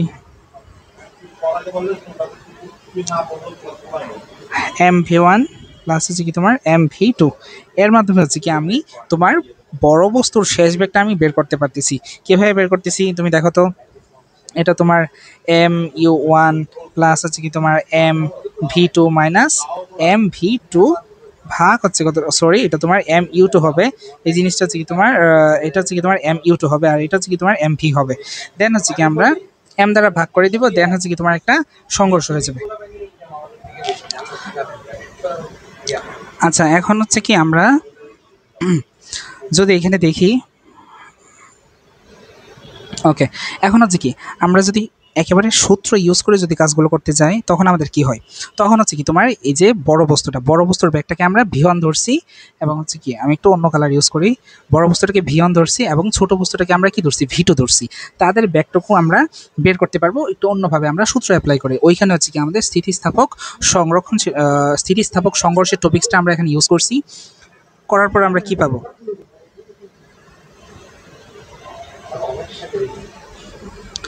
M1 প্লাস M2, আর উপরে থাকতেছে কি আমাদের M1 minus M2 into U1 plus হচ্ছে কি তোমার 2M2 U2। এই সূত্রটা আমরা ইউজ করব। এটা ইউজ করার মাধ্যমে আমরা কি করতেছি, তোমার প্রথম বস্তুর যে বেগটা শেষ বেগটা আমরা বের করতে পারতেছি। এই জিনিসটা উপরে যেটা আমরা আলোচনা করলাম, এই জিনিসটা আমরা তখনই ইউজ করতে পারবো যখন হচ্ছে কি তোমার ব্যাগের মানগুলা দেয়া থাকবে। দেয়া থাকলে আমরা খুব সহজে এটা ইউজ করে সহজে করতে পারবো। বাট যখন তোমার এত কিছুর ভ্যালু দেওয়া থাকবে না, তোমার জাস্ট বলা থাকবে একটা স্থিতিস্থাপক সংঘর্ষ হয়েছে, একটা বস্তুর ব্যাগ দেওয়া থাকতে পারে, দেন হচ্ছে কি তোমার সেকেন্ড বস্তুর শেষ বেগ কতটুকু এটা তোমার নির্ণয় করতে যখন বলবে, তখন হচ্ছে কি তোমার বিভিন্ন মান মিসিং থাকবে। দেন তোমার একটা মাত্র ভরসা হচ্ছে কি এই দুইটা সূত্র ইউজ করা, একটা হচ্ছে V1 এর, একটা হচ্ছে কি তোমার V2 এর। সো কী করবা, তুমি এগুলো আল্লাহর নাম নিয়ে মুখস্থ করে ফেলবা। এগুলো বোঝানোর মতো টপিক্স, বাট যদি বোঝাইতে গেলে অনেক অনেক বেশি টাইম লাগবে। সো এই জিনিসটাকে আমরা লিখতে পারি M1 প্লাস M2, আর উপরে লিখতে পারি তোমার M2 মাইনাস M1 ইন্টু হচ্ছে কি U2 প্লাস হচ্ছে কি তোমার 2M1 U1। এই সূত্রটা ইউজ করলে কি আমরা তোমার সংঘর্ষে দুইটা বস্তুর শেষ বেগ পেয়ে যাবো। ওকে, দেন হচ্ছে কি তোমার সেফ জার্নি, তারপরে তোমার বইয়ের পরবর্তী টপিক্সটা হচ্ছে কি সেফ জার্নি বা নিরাপদ জার্নি কীভাবে তুমি করবা। এগুলো করার জন্য তোমার বিভিন্ন কিছু দেওয়া আছে, যেমন হচ্ছে কি তোমার পূর্বে আমরা যেই সূত্রটা ইউজ করছি সেটাতে যদি আমরা এখানে একটু বিশ্লেষণ করি, যে 2m ভরের একটা বস্তু আর একটা হচ্ছে কি তোমার m ভরের একটা বস্তু বিপরীত দিকে গতিশীল হচ্ছে। এখন হচ্ছে কি ধরো এই জিনিসটা হচ্ছে কি তোমার একটা ট্রাক, আর এই জিনিসটা হচ্ছে কি তোমার একটা বাইক। তাদের যদি মুখোমুখি সংঘর্ষ হয়, তাদের যদি মুখোমুখি সংঘর্ষ হয় তখন তোমার কি হবে? সরি, এই জিনিসটাকে তুমি চাইলে আরেকটু বড় ধরে নিতে পারো। যেহেতু তোমার ট্রাক নিয়ে আলোচনা করতেছো, এটাকে তুমি 4M ধরে নিতে পারো। যদি 4M মানে বিশাল একটা ওজন ধরে নিতে পারো, তখন তোমার কি হয়? তখন আমরা একটু বিশ্লেষণ করি। মানে পূর্বে আমরা যে সূত্রটা ইউজ করছি জাস্ট ওইটা ইউজ করে আমরা এখানে কাজ করব। দেন হচ্ছে কি, তুমি তোমার বাইকের ব্যাগটা কি ধরতে পারো? তখন তুমি তোমার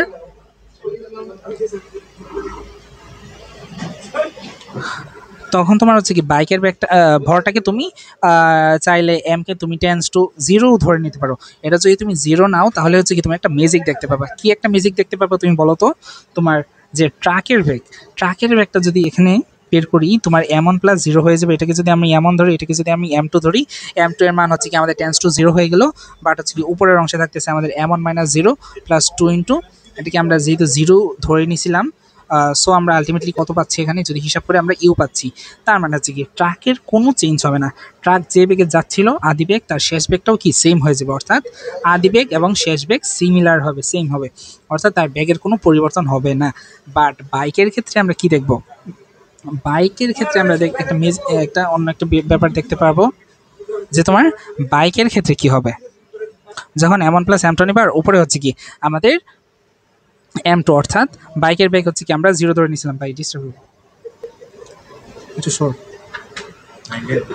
তখন হচ্ছে কি আমাদের এই জিনিসটা ধরে নিব এবং 2M1U এই জিনিসটা ধরে নেব। এটা যদি ধরে নেই, তখন হচ্ছে কি আমাদের 3U থাকতেছে, অর্থাৎ 3U বেগে এখানে গতিশীল হচ্ছে। তার মানে হচ্ছে কি তুমি ফার্স্ট তুমি হচ্ছে কি যখন ট্রাকের ব্যাগটা বের করবা, তুমি আগের যে ফর্মুলাটা ছিল ওইটা তুমি এখানে বসাবা। বসানোর পর তুমি কি পাচ্ছ? তোমার ট্রাকের ব্যাগের সাথে বাইকের ভরের যে তুলনা করতেছো, এটা কম্পারেটিভলি 0 হয়ে যাচ্ছে বাইকের ব্যাগটা। দেন হচ্ছে কি তুমি ট্রাকের ব্যাগটা পাচ্ছ ইউ, অর্থাৎ সে আদি বেগ যা ছিল শেষ বেগ তাই হবে। বাট যখন তুমি বাইকের ক্ষেত্রে হিসাব করতেছো, বাইকের ক্ষেত্রে যখন তুমি হিসাব করবা, তখন তোমার V2 কত হবে? তোমার V2টা হয়ে যাবে 3U, অর্থাৎ আদি বেগের থেকে সে 3U অর্থাৎ 3 গুণ বেগে কোন দিকে ছুটে যাবে? পিছনের দিকে অবশ্যই। কারণ হচ্ছে কি এই দিকটাকে আমরা পজিটিভ ধরছিলাম, এই দিকটাকে আমরা কি ধরছিলাম? পজিটিভ ধরছিলাম। এই দিকটাকে আমরা কি ধরছিলাম? নেগেটিভ ধরে নিয়েছিলাম। সো আমরা বাইকের ক্ষেত্রে কি পাচ্ছি? +3U, অর্থাৎ সে কি করবে? সে উল্টো দিকে, ঠিক উল্টো দিকে কি হবে? উল্টো দিকে 3 গুণ বেগে ছুটে যাবে, 3 গুণ বেগে ছুটে যাবে, 3 গুণ বেগে ছুটে যাবে। অর্থাৎ এটাই হচ্ছে কি আমাদের একটা মোটামুটি একটা বোঝার জন্য একটা যে যে সলিউশন দরকার হয় ওইটাই। এখানে হচ্ছে কি আমরা এই সলিউশনের মাধ্যমে কি আলোচনা করলাম? আমরা একটা ধারণা পেলাম যে কত বড় দুর্ঘটনা ঘটে যেতে পারে জাস্ট এই ভর এবং বেগের পরিবর্তনের কারণে। অর্থাৎ ভরবেগের যে একটা চেঞ্জ হয়, ভরবেগের যে একটা গুরুত্ব আছে, জাস্ট এই জিনিসটা আমরা বুঝতে পারলাম তোমার এই ম্যাথের মাধ্যমে। এখন আমরা জানবো তোমার ব্যাগের কি গুরুত্ব, এই ব্যাগটা আসলে কিভাবে কাজ করে সংঘর্ষের ক্ষেত্রে।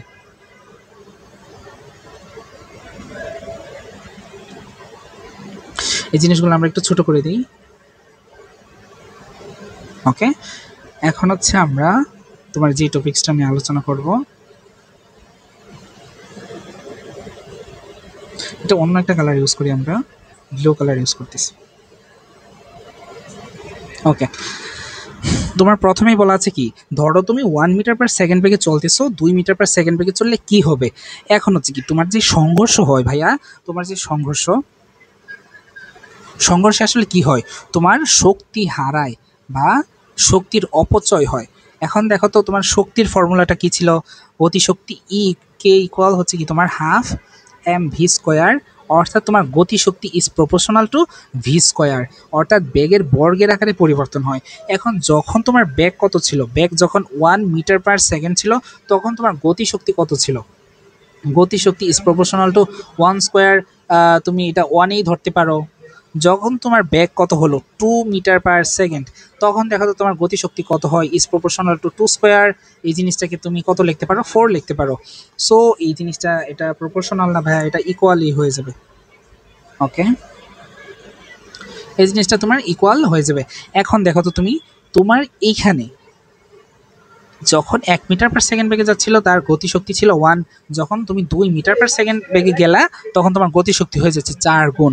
সো তুমি একটা জিনিস বুঝতে পারতেছো, কি বুঝতে পারতেছো বলো তো?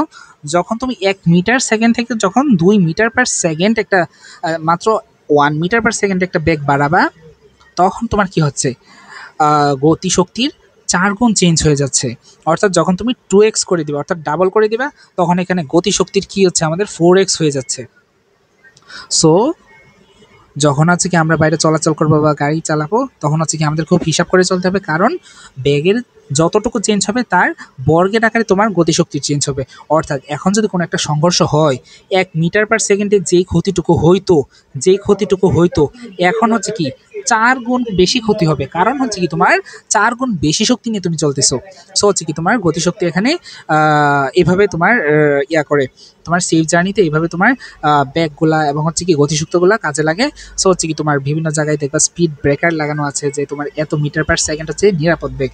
সো এত এর উপরে যদি যাও তখন হচ্ছে কি দুর্ঘটনার সম্ভাবনা থাকে, এবং তখন হচ্ছে কি প্রচণ্ড শক্তি উৎপন্ন হয় এবং হচ্ছে কি বিশাল বড় ক্ষতি হয়। দেন হচ্ছে কি নিউটনের দ্বিতীয় সূত্র নিয়ে যদি আমরা আলোচনা করি, পুরো বিষয়টা জানার চেষ্টা করি, আমরা দেখতে পাবো যে আগে আমরা বলের ধারণা পাইছি, বাট এখন হচ্ছে কি আমরা বলের পরিমাপ করব। ওকে, এটা আমরা একটু ভালোভাবে চেঞ্জ করি। আচ্ছা, এটা চেঞ্জ হচ্ছে না। ওকে,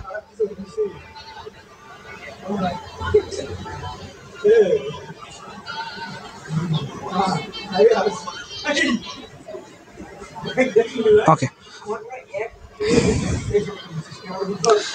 আগে আমরা বলের ধারণা পাইছি, বাট হচ্ছে কি এখন তোমার বলের পরিমাপ করব। সো চলো আমরা একেবারে নিউটনের দ্বিতীয় সূত্র যেটা ছিল, দ্বিতীয় সূত্রটাই চলে যায়। এখানে আমাদের বলা হচ্ছে কি, বস্তুর ভরবেগের পরিবর্তনের হার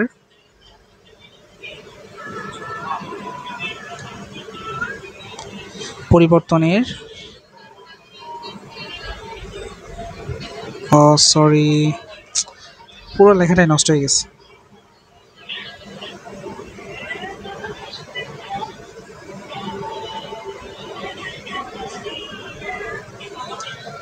ওকে ভাইরা, সরি, জাস্ট হচ্ছে আমার একটু প্রবলেম হচ্ছিল।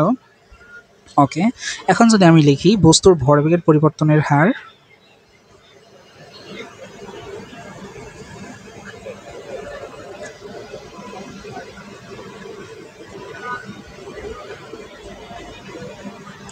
তার উপর প্রযুক্ত বলের সমানুপাতিক। প্রযুক্ত বলের সমানুপাতিক, বস্তুর ভরবেগের পরিবর্তনের হার তার উপর প্রযুক্ত বলের সমানুপাতিক, এবং যেদিকে বল প্রয়োগ করা হয়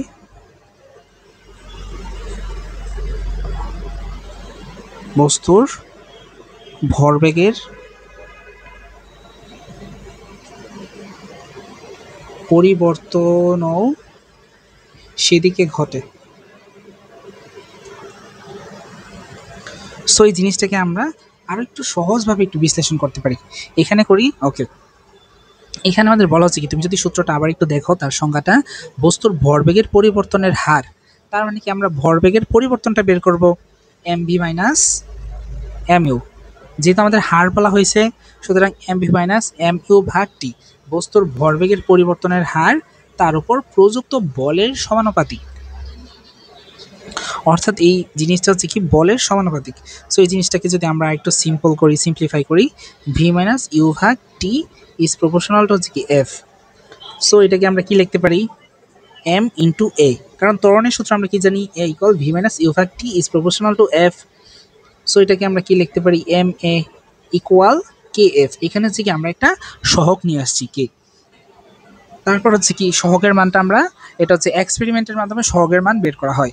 এখন হচ্ছে কি আমাদের বিজ্ঞানী নিউটন সাহেব বা অন্যান্য বিজ্ঞানীরা এটা পরিমাপ করে আমাদের কি পাইছে, কে এর মান 1 পাইছে বা 1 ধরে নিছে। যদি আমরা ধরে নিই তখন হচ্ছে কি আমাদের এফ ইকুয়াল এম এ থাকতেছে। এটা হচ্ছে কি আমাদের আলটিমেটলি সূত্রটা, বোঝা গেল? এটা হচ্ছে কি আমাদের আলটিমেটলি সূত্রটা। এখন হচ্ছে কি আমরা এই সূত্রের বিভিন্ন জিনিস জানবো। কি কি জিনিস? তার একক কি, তার একক অর্থাৎ তার ইউনিট কত। এফ ইকুয়াল হচ্ছে কি, যেহেতু আমাদের এম এ, সো তার ইউনিট আমাদের কত হবে, এখানে তোমার KG M S inverse two, বা এই জিনিসটাকে আমরা কি লিখতে পারি, নিউটন লিখতে পারি। তারপর হচ্ছে কি তার মাত্রা, তার মাত্রাটাকে আমরা কি লিখতে পারি, এখানে দেখো কেজি, এটাকে আমরা লিখতে পারি এম, মিটারকে লিখতে পারি এল, সেকেন্ড স্কোয়ারকে লিখতে পারি কি টি ইনভার্স টু, তার মাত্রা হচ্ছে কি M L T inverse two. এখন হচ্ছে কি তোমার নিউটনের সূত্রটা কোথায় কোথায় অ্যাপ্লাই করা যায়, তার অ্যাপ্লিকেশন। অ্যাপ্লিকেশন নিউটনের গতিসূত্র হচ্ছে কি একটা আমাদের যে তোমার গতিবিদ্যা বা হচ্ছে কি আমাদের ফোর্স বা বলবিদ্যার, সে হচ্ছে কি ভৌত ভিত্তি। সো হচ্ছে কি আমাদের বলবিদ্যার ভৌত ভিত্তি। তার মানে হচ্ছে কি বলবিদ্যাটা মূলত নিউটন সাহেবের সূত্রের উপর বেস করেই দাঁড়ায় আছে। সো হচ্ছে কি তার মাধ্যমে আমরা তোমার সরল রৈখিক গতি বলো, তারপর হচ্ছে কি কার্ভের গতি বলো, সব কিছু হচ্ছে কি আমরা এখানে বের করতে পারবো। সো এটার ইম্পর্টেন্স খুবই বেশি। দেন আমাদের হচ্ছে কি ম্যাথ দেওয়া আছে, আমরা চলো এটা সলভ করার ট্রাই করি। আমাদের বলা হচ্ছে কি 5 কেজি ভরা একটি স্থির বস্তুর উপর 100 নিউটন বল 10 সেকেন্ড যাবত প্রয়োগ করা হলো। এখন চলো হচ্ছে কি আমরা বিষয়গুলো একটু লিখে ফেলি। আমাদের এম কত, 5 কেজি, তোমার ইউ হচ্ছে কি 0 মিটার পার সেকেন্ড, এফ হচ্ছে কি আমাদের 100 নিউটন, দেন বলা হচ্ছে কি তোমার টি ইকুয়াল কত 10 সেকেন্ড। এখন তোমার বলা হচ্ছে কি ত্বরণ এ কত, ত্বরণ এ ইকুয়াল কত, ত্বরণ এ হচ্ছে তোমার এ ইকুয়াল ভি মাইনাস ইউ ভাগ টি। এখন সরি, আমাদের ত্বরণের সূত্র এইটা অ্যাপ্লাই করা যাইতো যদি আমাদের ভিটা থাকতো, বাট হচ্ছে কি এখানে তোমার এফ ইকুয়াল এম এ, এই সূত্র যদি ইউজ করো তখন তুমি এর মান পাবা। এ ইকুয়াল হচ্ছে কি তোমার এফ ভাগ এম, সো এই জিনিসটাকে আমরা লিখতে পারি 100/5 ইকুয়াল করতে তোমার 20 এম এস ইনভার্স টু। তার মানে কি তোমার ত্বরণ হচ্ছে কি 20 এম এস ইনভার্স টু, দেন হচ্ছে কি তোমার বি নাম্বার বলা হয়েছে কি 10 সেকেন্ড পরে ব্যাগ। চলো আমরা বি নাম্বারটা সলভ করি। 10 সেকেন্ড পরে যেহেতু ব্যাগের কথা বলা হয়েছে, সো আমরা কি লিখতে পারি, ভি ইকুয়াল কত ইউ প্লাস এটি। সো আমাদের ইউ কত ছিল, ইউ ছিল 0, এ ছিল তোমার কত পাইছি 20 M S inverse two, into হচ্ছে কি তোমার 10 সেকেন্ড। সো এই জিনিসটাকে আমরা কি লিখতে পারি 200 মিটার। ওকে, আমাদের বি হয়ে গেল। দেন যদি আমরা সি নিয়ে আলোচনা করি, আমাদের বলা হচ্ছে কি 20 সেকেন্ড পরে ব্যাক কত। এখন তুমি যদি দেখো এখানে বলা হচ্ছে কি 100 নিউটন বল 10 সেকেন্ড যাবত প্রয়োগ করা হয়েছে, বাট 10 সেকেন্ড পর্যন্ত, এই যে তুমি যদি একটা টাইম লাইন চিন্তা করো, এটা 0 থেকে এটা 10 সেকেন্ড এই পর্যন্ত তোমার বল প্রয়োগ করা হয়েছে। তার মানে কি এখানে তোমার গতির পরিবর্তন হয়েছে, তোমার এখানে ত্বরণ আছে, সব কিছুই আছে। এইখানে তোমার ব্যাগটা একটা ব্যাগ পাইলা, তারপরে তোমার কোনো এখানে বল নাই, ফোর্স 0। তার মানে কি এখানে বস্তুটা সমবেগে চলতে থাকবে, সারা জীবন সমবেগে চলবে, বস্তুর ব্যাগের কোনো চেঞ্জ হবে না। সো প্রথম 10 সেকেন্ডে, সো এই জিনিসটাকে আমরা কি লিখতে পারি, প্রথম 10 সেকেন্ড বল প্রয়োগ করা হয়েছে, প্রয়োগ করা হয়েছে প্রথম 10 সেকেন্ড যেহেতু আমাদের বল প্রয়োগ করা হয়েছে, সো এই জিনিসটাকে আমরা কি লিখতে পারি, পরবর্তী 10 সেকেন্ড, পরবর্তী 10 সেকেন্ড বস্তুটি কিভাবে যাবে, বস্তুটি অবশ্যই সমবেগে যাবে, সমবেগে চলমান থাকবে, সমবেগে চলমান থাকবে। সো এই জিনিসটাকে আমরা কি লিখতে পারি, যেহেতু বস্তুটা সমবেগে চলমান থাকবে তখন তার ব্যাগটা কত হয়ে যাবে, আগের মতো 20 এমএস ইনভার্স 1, 20 এমএস ইনভার্স 1 হয়ে যাবে। ওকে, দেন হচ্ছে কি তোমার ডি নাম্বারটা বলা হয়েছে 20 সেকেন্ড সময়ে কতটুকু দূরত্ব অতিক্রম করবে। ডি নাম্বারটা একটু বড় হবে, কারণ হচ্ছে কি আমাদের বোঝা লাগবে। তোমার যদি টাইমটা যদি আমি কনসিডার করি, এখানে 0 ছিল, এখানে টাইম ছিল 10 সেকেন্ড, এখানে ছিল কি তোমার 20 সেকেন্ড। সো এইখানে হচ্ছে কি তুমি বল প্রয়োগ করছো, সো তোমার সূত্র হবে কি S equal UT plus half A T square. আর যেহেতু এখানে তোমার সমবেগে যাচ্ছে, সো এখানে সূত্রটা হবে কি তোমার S equal v t. So S1 এবং S2 তাদের যোগফলে হচ্ছে কি তোমার মোট দূরত্ব হবে। সো S1কে আমরা কি লিখতে পারি, S1 হচ্ছে কি তোমার UT plus half A T square যদি আমি লিখি, তারপর ভ্যালুগুলো যদি আমি বসাই, আমরা কি পাচ্ছি, হাফ ইন্টু 20 ইন্টু 10 স্কোয়ার হচ্ছে আমাদের কত 1000 মিটার। দেন হচ্ছে আমাদের S2 কতটুকু, S2 হচ্ছে আমাদের কত ভিটি, ভি হচ্ছে আমাদের কতটুকু, এইখানের ব্যাগ, এইখানের ব্যাগটা হচ্ছে আমাদের ভি, সো ভি হচ্ছে আমাদের কত 200 ইন্টু 10 মিটার। সো এই জিনিসটাকে আমরা কি লিখতে পারি 2000 মিটার। সো আমাদের মোট দূরত্ব মোট এস ইকুয়াল কত, S1 প্লাস S2 ইকুয়াল কত 3000 মিটার বা 3 কিলোমিটার। সো আমাদের এটাও হয়ে গেছে। এখন যদি ইতে যাই, বলা হয়েছে কি বেগ ও অতিক্রান্ত দূরত্বের গ্রাফ আঁকো। অর্থাৎ আমাদের বেগ এবং অতিক্রান্ত দূরত্বের একটা গ্রাফ আঁকা লাগবে। ওকে, আমাদের বেগ এবং অতিক্রান্ত দূরত্বের একটা গ্রাফ আঁকা লাগবে। সো আমি যদি বেগ এবং অতিক্রান্ত দূরত্বের একটা গ্রাফ আঁকি, তার আগে আমাদের পুরো বিষয়টুকু আবার একটু চিন্তা করা লাগবে। টি ইকুয়াল কত 0 সেকেন্ড, টি ইকুয়াল কত তোমার 10 সেকেন্ড, টি ইকুয়াল কত তোমার 20 সেকেন্ড। এখন তুমি দেখো প্রথম 10 সেকেন্ডে কি হয়েছে, বস্তুর বলা হয়েছে কি তোমার বেগ এবং অতিক্রান্ত দূরত্বের গ্রাফ আঁকো। এইখানে তোমার হচ্ছে কি বেগের চেঞ্জ হচ্ছে, বেগ হচ্ছে কি ভেরিয়েবল অর্থাৎ তোমার চেঞ্জ হচ্ছে, বাট এইখানে বেগ হচ্ছে কি তোমার কনস্ট্যান্ট। তার মানে হচ্ছে কি এখানে তোমার অবশ্যই একটা ত্বরণ আছে, বাট এখানে কোনো ত্বরণ নাই। তার মানে কি এই জিনিসটা হচ্ছে কি তোমার সমবেগ। সো এই জিনিসটা হচ্ছে কি তোমার সমবেগ। সো এটার গ্রাফটা আমি কিভাবে আঁকবো, এটা যদি গ্রাফটা আমি আঁকি, ওকে,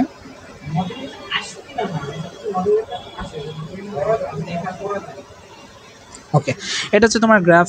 এখন যদি আমি গ্রাফটা আঁকি, তোমার হচ্ছে কি এক্স অক্ষ বরাবর তুমি কি নাও, টাইম নাও, যেহেতু তোমার সময়ের সাথে বলা হয়েছে অতিক্রান্ত দূরত্ব এবং বেগ। ওকে, এই জিনিসটাকে আমরা কি ধরে নিই, এই জিনিসটাকে আমরা তোমার সময় এস ধরে নিই, আর এই জিনিসটাকে হচ্ছে কি আমরা বেগ ভি ধরে নিই।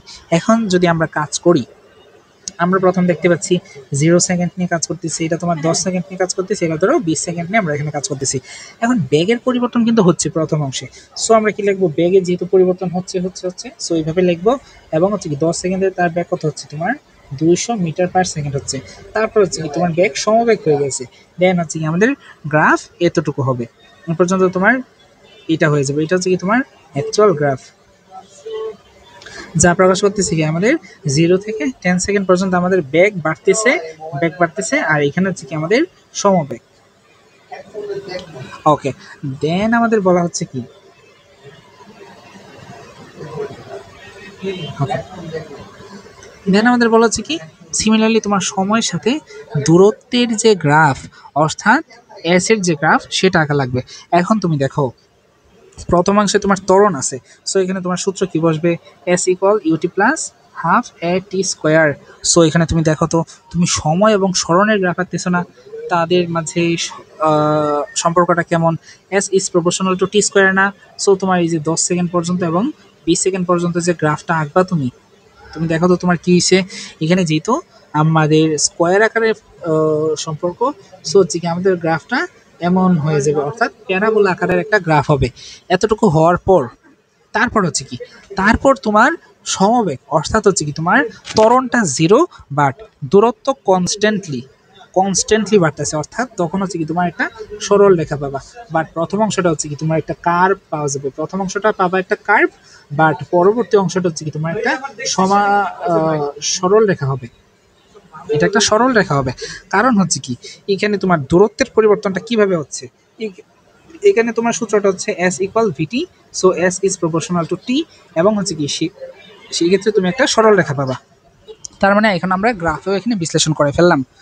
পরবর্তীতে আমাদের দেওয়া আছে কি স্থির অবস্থা থেকে শুরু করে ইউ ইকুয়াল কত 0 metre per second, T equal কত তোমার 10 সেকেন্ড দেওয়া আছে, এস ইকুয়াল কত তোমার 100 মিটার দেওয়া আছে, অতিক্রম করতে তোমার এফ হচ্ছে কি তোমার 20 নিউটন এখানে দেওয়া আছে।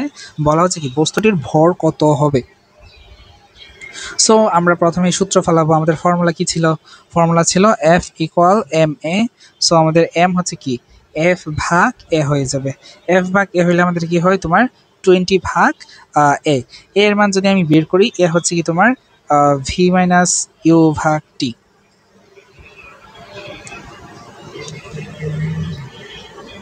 ওকে, এখানে আমাদের এই ফর্মুলাটা হবে না, কারণ হচ্ছে কি এখানে আমাদের দূরত্বটুকু দেওয়া আছে।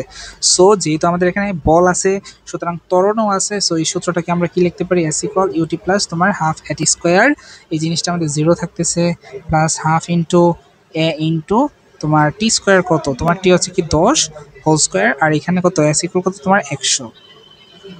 আলটিমেটলি আমরা কি পাচ্ছি, তোমার ত্বরণের মান, ত্বরণ এ হচ্ছে কি two M S inverse two.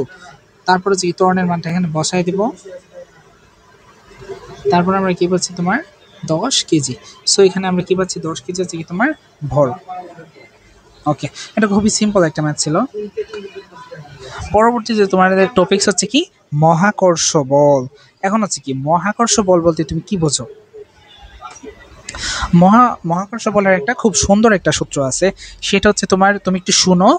মহাবিশ্বের প্রতিটি বস্তুকণা একে অন্যকে আকর্ষণ করে এবং এই আকর্ষণ বল বস্তুকণাদের সংযোজক সরল রেখা বরাবর কাজ করে। এটা হচ্ছে তোমার মহাকর্ষ বলের সূত্র অথবা সংজ্ঞা একটা বলতেই পারো। তার মানে হচ্ছে কি মহাবিশ্বের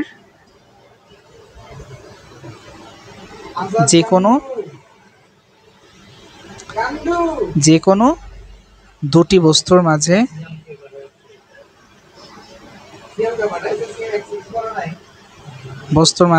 আকর্ষণ বল, মহাবিশ্বের যে কোনো দুটি বস্তুর মাঝে আকর্ষণ বল, এটাকে আমরা কিভাবে প্রকাশ করতে পারি? ধরো তোমার একটা হচ্ছে কি m1 ভরের একটা বস্তু আছে, একটা হচ্ছে কি তোমার m2 ভরের বস্তু আছে। তাদের কেন্দ্রের মধ্যবর্তী দূরত্ব কত? তাদের কেন্দ্রের মধ্যবর্তী দূরত্ব কি d ধরে নাও। তখন তাদের মধ্যবর্তী যে একটা আকর্ষণ বল অর্থাৎ অ্যাট্রাকশন ফোর্স কাজ করবে, সেটা কত? সেটা হচ্ছে তোমার F ইকুয়াল কত g ইন্টু m1 m2 ভাগ d স্কয়ার। এটা হচ্ছে কি তোমার আকর্ষণ বল। এইখানে তুমি একটু দেখো তোমার ওকে, এই বিষয়টা আমরা একটু দেখি যে তোমার জি হচ্ছে তোমার মহাকর্ষীয় ধ্রুবক।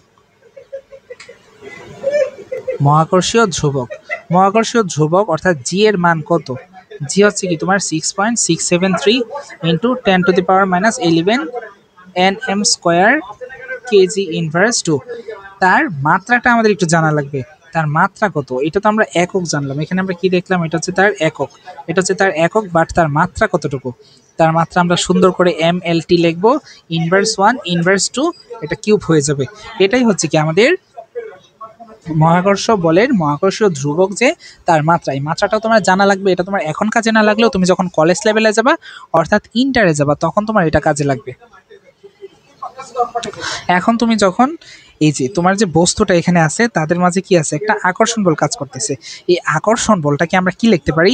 F ইকুয়াল কি তোমার এম জি লেখা যায়। কারণ এটাকে যদি আমি একটা পৃথিবী ধরে নেই, তোমার এই এমন ভরের বস্তুটা যদি তোমার পৃথিবী হয়ে যায়, পৃথিবী কনসিডার করলে তোমার এখানে তাদের মধ্যবর্তী যে বলটা সেটা F ইকুয়াল এম জি হয়ে যাবে। সো এই জিনিসটাকে আমি কি লিখতে পারি? তোমার এম জি লিখতে পারি। দেন হচ্ছে কি উভয় পাশ থেকে যদি আমি তোমার এটাকে আমি লিখতে পারি m2g লিখতে পারি। কারণ হচ্ছে কি m2 ভরের বস্তুর উপর যখন আকর্ষণ বল কাজ করবে তখন আলটিমেটলি আমরা জিনিসটাকে লিখতে পারি কি F ইকুয়াল m2g। সো এখানে আমাদের কি হবে? m2g। এখন আমরা কি করব? উভয় পাশ থেকে m2 কাটাকাটি করে দিব। দেন আমাদের কি থাকতেছে? g ইকুয়াল কত? জি এম ভাগ ডি স্কোয়ার। কারণ হচ্ছে কি m1কে আমরা m ধরে নিয়েছিলাম, বড় হাতের m, যেটা হচ্ছে কি আমাদের পৃথিবীর ভর ধরে নিয়েছিলাম। সো আমরা কি পাইলাম আলটিমেটলি? জি ইকুয়াল কত তোমার জি এম ভাগ ডি স্কোয়ার। এটা হচ্ছে কি তোমার অভিকর্ষ ত্বরণের ফর্মুলা বা অভিকর্ষ ত্বরণের সূত্র বলতে পারো। এখন তোমার একটা খুব সিম্পল একটা ম্যাথ দেওয়া আছে, বলা হচ্ছে কি 100 কিলোমিটার উচ্চতায় স্পেস স্টেশনে জি এর মান কতটুকু হবে? সো আমরা আগে কি দেখলাম? জি ইকুয়াল কত তোমার জি এম ভাগ আর স্কোয়ার। এখানে তোমার জি এর ভ্যালুটা আমাদের মুখস্থ করা লাগবে, যেটা হচ্ছে তোমার 6.673 ইন্টু 10⁻11। আর পৃথিবীর ভর তোমার দেয়া থাকতে পারে অথবা তুমি এটা মুখস্থ করতে পারো, 6 ইন্টু 10⁻24 কেজি। আর নিচে কত থাকতেছে তোমার 100 কিলোমিটার। বাট এখানে তোমার কি হবে? তুমি একটু আমাকে চিন্তা করে বলো তো। পৃথিবীর ব্যাসার্ধ হচ্ছে কি তোমার 6400 কিলোমিটার প্লাস আরও 100 কিলোমিটার, উভয়টার উপর হোল স্কোয়ার। বাট এখানে আমাদের হোল স্কোয়ার দিলে চলবে না, এখানে হচ্ছে কি আমাদের জিনিসটাকে তোমার যেহেতু কিলোমিটার আছে এটাকে আমরা মিটারে প্রকাশ করবো 1000 দ্বারা গুণ করে। দেন এই পুরো টার্মটার উপর আমরা স্কোয়ার করে দিব। দেন আমরা অ্যাপ্রক্সিমেটলি একটা মান পাবো, যেটা হচ্ছে কি তোমার 9.89 ms ইনভার্স 2। এটা হচ্ছে কি তোমার স্পেস স্টেশনে জি এর মান। ওকে, দেন হচ্ছে কি মহাকর্ষ বলের আরো কিছু সাব টপিকস আছে, যেটা হচ্ছে কি তোমার কপিকলের ক্ষেত্রে এখানে বলা হয়েছে। সো তুমি যদি এটা চিন্তা করো, কপিকলটা এটা খুবই ইম্পর্টেন্ট। এটা হচ্ছে কি তোমাকে বলা যায় অবশ্য 5 স্টার ইম্পর্টেন্ট, কারণ হচ্ছে কি এটা খুব ভালো কনসেপ্টের একটা ম্যাথ। ধরো তোমার একটা বস্তু ছিল, বস্তুর ভর আছে এম, আর এটা ধরো 5 কেজি ভরের একটা বস্তু, এটা হচ্ছে কি তোমার 10 কেজি ভরের আরেকটি বস্তু।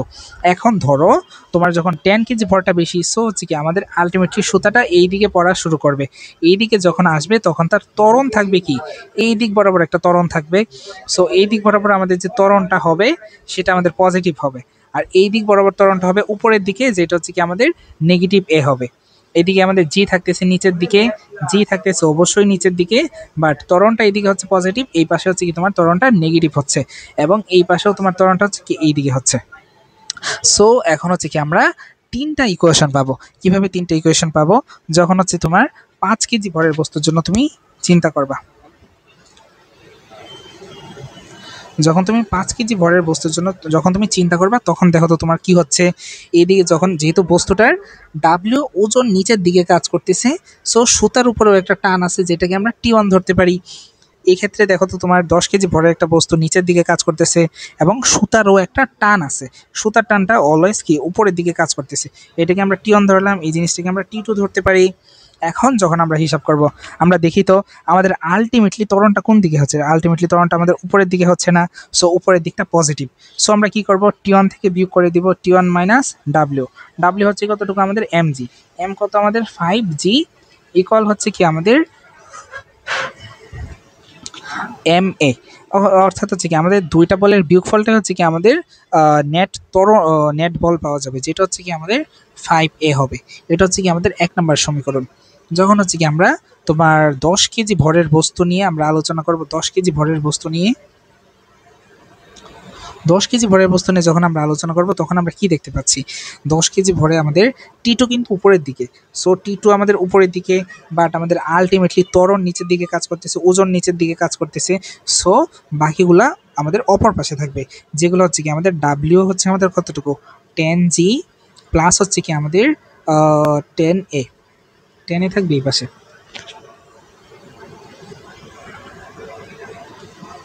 সো এই জিনিসটাকে আমরা কি লিখতে পারি তোমার, ওকে আমাদের তো হয়ে গেছে, ইকুয়েশন পেয়ে গেছি। সো এটা হচ্ছে কি আমাদের সেকেন্ড ইকুয়েশন। এখন আমাদের থার্ড ইকুয়েশন, যেটা হচ্ছে কি আমাদের এম ভরের বস্তুর ক্ষেত্রে, অর্থাৎ এম ভরের জন্য আমরা কি পাই, এম ভরের জন্য আমরা পাই কি আমাদের আলটিমেটলি দুইটা সুতার টানাটানিতে। দেখো তো একটা, সো তুমি দেখো এদিকে যেহেতু T2 কাজ করতেছে এইদিকে, এদিক বরাবর T2, সো হচ্ছে কি এই দিক বরাবর তোমার কি T2 কাজ করবে, এবং হচ্ছে কি এই দিক বরাবর হচ্ছে কি তোমার T1 কাজ করবে। সো তাদের আলটিমেট ত্বরণ কতটুকু হবে, এদিকে হচ্ছে তোমার T2 আর এদিকে হচ্ছে কি তোমার T1। সো এই জিনিসটাকে আমরা কি লিখতে পারি তোমার T2 মাইনাস T1 হচ্ছে তোমার কতটুকু এম এ লিখতে পারি। এটা হচ্ছে কি তোমার থার্ড ইকুয়েশন। সো আমরা কি পাইলাম, আমরা তিনটা বস্তুর জন্য তিনটা ইকুয়েশন পাইলাম।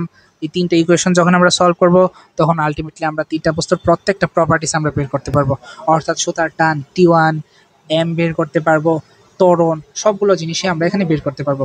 আমাদের তিনটা ইকুয়েশনে তিনটা আননোন জিনিস আছে, T1, T2 এবং এ। সো আমাদের কি তিনটা জিনিস পটপট করে সব কিছু বের হয়ে যাবে। বুঝতে পারছো? এখানে হচ্ছে কি আমাদের কপিকলের ম্যাথগুলো খুবই ইম্পর্টেন্ট, এবং হচ্ছে কি এটা খুবই বেশি ইম্পর্টেন্ট। এটা তোমাকে যদি আমি আবার রিক্যাপ করে দেই, তুমি দেখতে পাবা আমি একটু অন্য কালার ইউজ করি। ওকে, এখানে আমাদের এম একটা বস্তু ছিল, এখানে 10 কেজি, এখানে 5 কেজি ভরের বস্তু ছিল। 5 কেজি ভরের বস্তু ওজন নিচের দিকে কাজ করতেছে, সুতার টান T1 উপরের দিকে কাজ করতেছে। সিমিলারলি 10 কেজি ভরের বস্তুর ওজন ডাব্লিউটা নিচের দিকে কাজ করতেছে, সুতার টান আমাদের T2 উপরের দিকে কাজ করতেছে। আর এইখানে হচ্ছে কি আমরা কি দেখতে পাচ্ছি, এই পাশে যেহেতু T1 ছিল সুতার, এই পাশে T2 ছিল, সো এইদিকে T2, আর এই পাশে হচ্ছে কি আমাদের T1 বল কাজ করতেছে। যখন আমি 5 কেজি ভরের বস্তুর জন্য হিসাব করব, তখন আমাদের নেট ফোর্সটা বের করা লাগবে। অর্থাৎ আমাদের যে উপরেরটা আমি দেখতে পারতেছি বেশি হইতেছে, কারণ হচ্ছে আমাদের আলটিমেটলি ত্বরণটা এই পাশে আসতেছে, তার মানে কি 5 কেজি ভরের বস্তুটা উপরের দিকে উঠে যাবে। সো আমি কি লিখতে পারি, T1 minus 5g equal 5a, এটা হচ্ছে আমাদের কি নেট বল। সিমিলারলি যখন আমি 10 কেজি ভরের বস্তুর জন্য হিসাব করব, তখন হচ্ছে আমাদের কি নেট বল কীভাবে বের করা লাগবে, দুইটি বিপরীতমুখী বলের বিয়োগফল। সেটা আমাদের কি হবে, T2 ইকুয়াল হচ্ছে আমাদের কতটুকু হবে, -10g - 10a। কীভাবে হবে, কারণ আমাদের ওজন W2 নিচের দিকে, বাট সুতার টান T2 উপরের দিকে, এবং আলটিমেটলি ত্বরণটাও হচ্ছে কি আমাদের নিচের দিকে। সো আমরা একসাথে তিনটা জিনিস পাইলাম, যার T2 হচ্ছে উপরের দিকে, বাকি দুইটা টার্ম নিচের দিকে। সো একটা লিখলাম ইকুয়েশনের বাম পাশে, আরেকটা লিখলাম ইকুয়েশনের ডান পাশে, আমাদের হয়ে গেল। m ভরের বস্তুর জন্য যখন আমরা হিসাব করব, তখন আমরা দেখতে পাচ্ছি কি দুইটি সুতার টানের বিয়োগফল, দুইটি টানের বিয়োগফল কি হবে আমাদের T2 মাইনাস T1। এখানে হচ্ছে কি আমাদের T2 টানটা বড়, সো আমরা কি লিখবো, T2 মাইনাস T1 হচ্ছে কি আমরা m এ লিখবো। এটা হচ্ছে কি আমাদের থার্ড ইকুয়েশন হয়ে যাবে। সো দেন হচ্ছে কি আমরা ক্যালকুলেটরে ইকুয়েশন 1, 2 এবং ইকুয়েশন 3 বসাবো। আমরা কি পাবো, T1 পাবো, তোমার T1 পাচ্ছি, তোমার T2 পাচ্ছি, তোমার এ পাচ্ছি, এই তিনটা ভ্যালু আমরা পেয়ে যাব।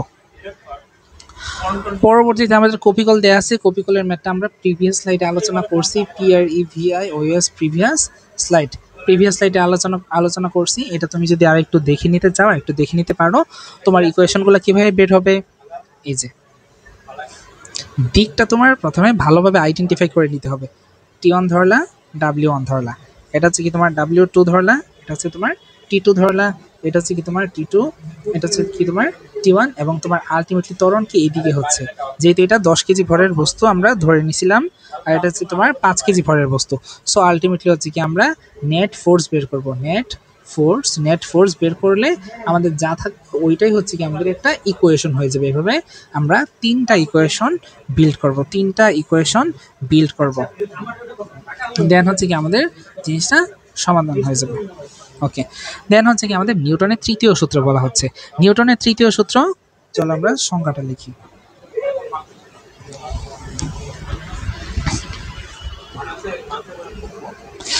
সূত্রটা হচ্ছে তোমার যখন একটি বস্তু অপর একটি বস্তুর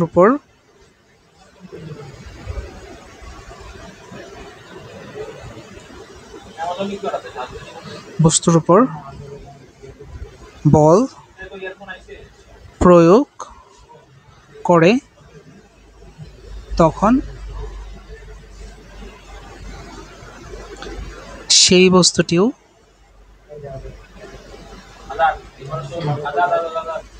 প্রথম বস্তুর উপর বিপরীতমুখী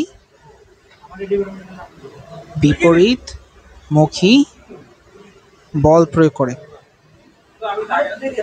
এই জিনিসটাই আমরা বিভিন্ন জায়গায় বিভিন্ন নামে দেখতে পাই, যে তোমার every reaction has its equal and opposite force. So হচ্ছে কি আমাদের এই জিনিসটাই বলা হয় every reaction has its opposite force.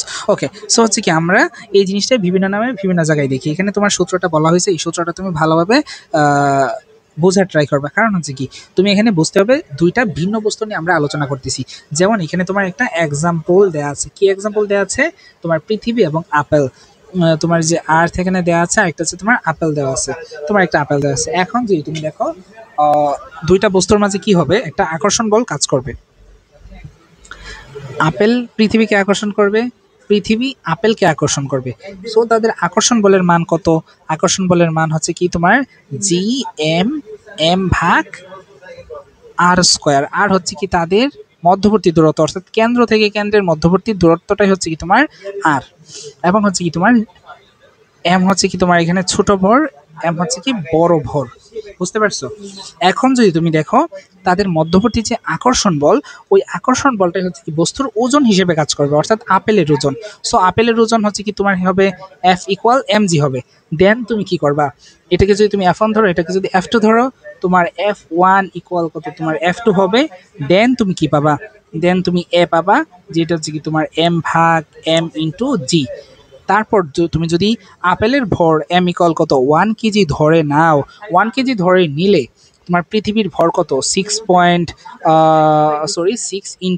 10⁻24 KG. এটা যদি বসাও তোমার ত্বরণের মানটা আসতেছে 1.6 × 10⁻24 ms⁻²। তার মানে কি? তার মানে বুঝতে পারতেছো একটা ত্বরণ কাজ করবে, বাট এই ত্বরণটা হচ্ছে কি পৃথিবীর ক্ষেত্রে এত ক্ষুদ্র একটা মান হবে, অর্থাৎ পৃথিবীকে আপেলটা আকর্ষণ করতেছে, বাট তার ত্বরণের মান কত হবে তোমার 1.6 ইন্টু 10⁻⁻24, অর্থাৎ পৃথিবীর ত্বরণ খুব ক্ষুদ্র হবে, অর্থাৎ ওই আপেলের প্রভাবে পৃথিবীর একটা পরিবর্তন হবে, বাট এটা এতই নগণ্য যে এটা আমরা তখন মেজার করি না, বা তখন হচ্ছে কি এই বিষয়গুলো আমরা বাদ দিয়ে দিই।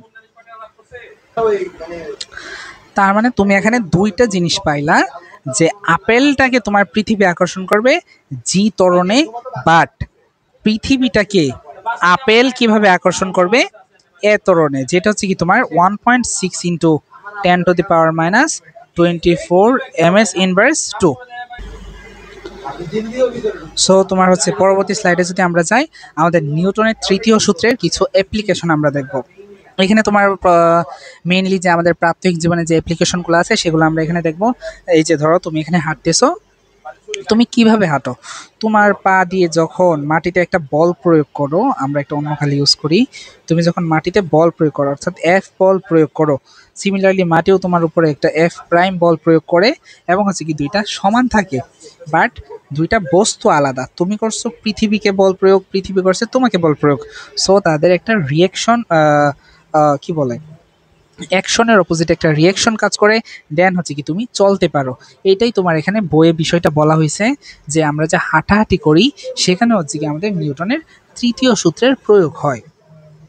তার যদি তুমি আরেকটু ভালোভাবে যদি বিষয়টা বুঝতে চাও, ধরো তুমি কি করলা, একটা এখানে ধরো তোমার পা, এটা হচ্ছে কি তোমার পা, ওকে, এটা হচ্ছে কি তোমার পা, সরি পা জিনিসটা আমার ভালো আঁকা হয় নাই, এটা আমি একটু সুন্দর করে আঁকা লাগবে, ওকে। যখন কি করলা, তুমি একটা পা দ্বারা বল প্রয়োগ করলা, তুমি যখন এই যে পা দ্বারা এখানে একটা বল প্রয়োগ করলা, তখন হচ্ছে কি এইদিকে একটা এফ বল প্রয়োগ করে, ওইদিকে হচ্ছে কি তোমার এফ প্রাইম বল প্রয়োগ করে। এখন দেখো তো তোমার তাদের মাঝে একটা আলফা কোণ ক্রিয়ারত আছে, সো এখানে দেখো আলফার দুইটা উপাংশ ভাগ হবে, এফ প্রাইম কস আলফা, আর একটা উপরের দিকে থাকবে কি তোমার এফ প্রাইম সাইন আলফা। এটা হচ্ছে কি আমাদের ভেক্টরে এই জিনিসটুকু আমরা পড়বো। এখন দেখো তো তোমার ওজন কিন্তু ডিরেক্ট নিচের দিকে ডাব্লিউ আকারে কাজ করতেছে, এখন এফ ডাব্লিউ নিচে, but F prime sine alpha তোমার উপরের দিকে কাজ করতেছে। সো তুমি দেখো তো তোমার ওজন কিন্তু কমে যাবে। তোমার ওজন কতটুকু হবে, তোমার নেট ওয়েট, তোমার নেট ওয়েট কতটুকু হবে, W minus F prime sine alpha হয়ে যাবে, অর্থাৎ তোমার ওজন কমে যাবে। আর হচ্ছে তোমার এফ প্রাইম সাইন আলফা তো গেলই, but F prime cos alpha সেটা কি করবে, এফ প্রাইম কস আলফা, এটা তোমাকে হাঁটতে সাহায্য করবে, অর্থাৎ তোমাকে সামনে যেতে সাহায্য করবে এই এফ প্রাইম কস আলফাটা। অর্থাৎ এইভাবেই হচ্ছে কি আমরা সামনের দিকে এগিয়ে যাই। এখন তোমার পরীক্ষায় যদি এই বিষয়ে কোনো প্রশ্ন আসে, তুমি যদি এই বিষয়টুকু এখানে লিখে দিতে পারো, তাহলে তুমি 2 আউট অফ 2 পেয়ে যাবে। এটা নর্মালি তোমার 2 নাম্বার কোয়েশনে চলে আসে এগুলা। দেন আমাদের তোমার বইয়ের খুব সুন্দর একটা এক্সাম্পল দেওয়া আছে, যেটা বলা হচ্ছে কি, ধরো তুমি সম্পূর্ণ ঘর্ষণহীন সমতলে দাঁড়িয়ে আছো, তোমার ভর হচ্ছে 50 কেজি, পাথরের ভর 100 কেজি, তুমি পাথরটিকে 50 নিউটন বল দিয়ে ধাক্কা দিয়ে অপর প্রান্তে নিয়ে যাবে, 10 সেকেন্ড পর পাথরের বেগ কত হবে। সো আমরা কি করলাম, আমরা আমাদের যে জিনিসগুলো দরকার সেগুলো আমরা লিখে ফেলি।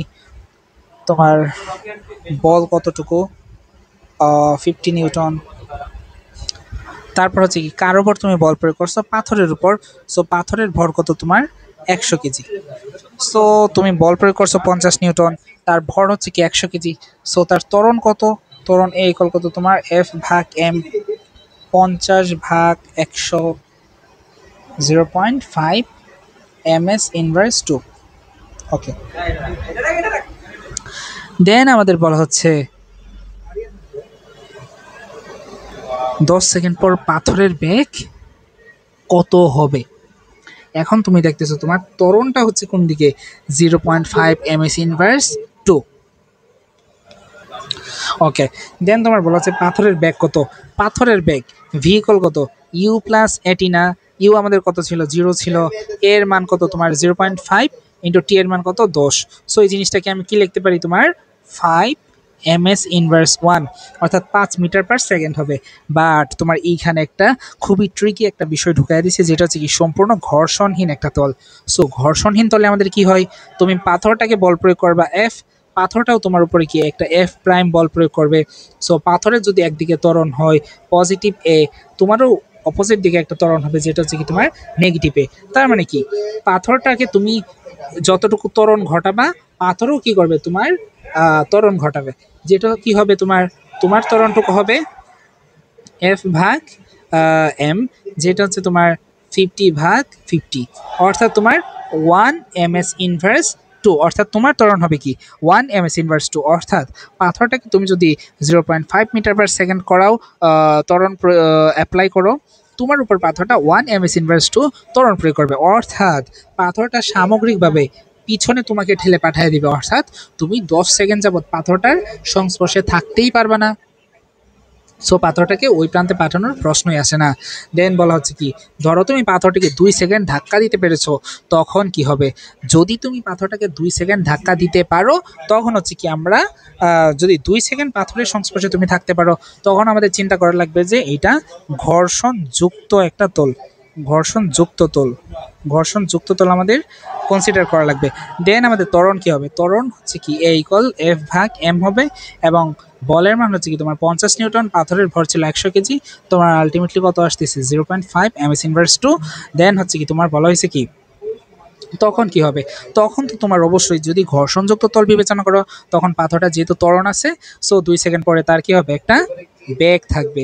বেগ কত হবে তোমার? ভি ইকুয়াল কত? ইউ প্লাস এটি। ইউ হচ্ছে তোমার 0, এ হচ্ছে কি তোমার 0.5, টি হচ্ছে কি তোমার 2, সুতরাং আলটিমেটলি তোমার বেগ হচ্ছে কি 1 ms ইনভার্স 1। বাট তুমি যদি এটাকে ঘর্ষণ মুক্ত একটা তল, ঘর্ষণ মুক্ত একটা তল বিবেচনা করো, তখন তোমারও একটা বেগ থাকবে যেটা হচ্ছে কি ইউ প্লাস এটি।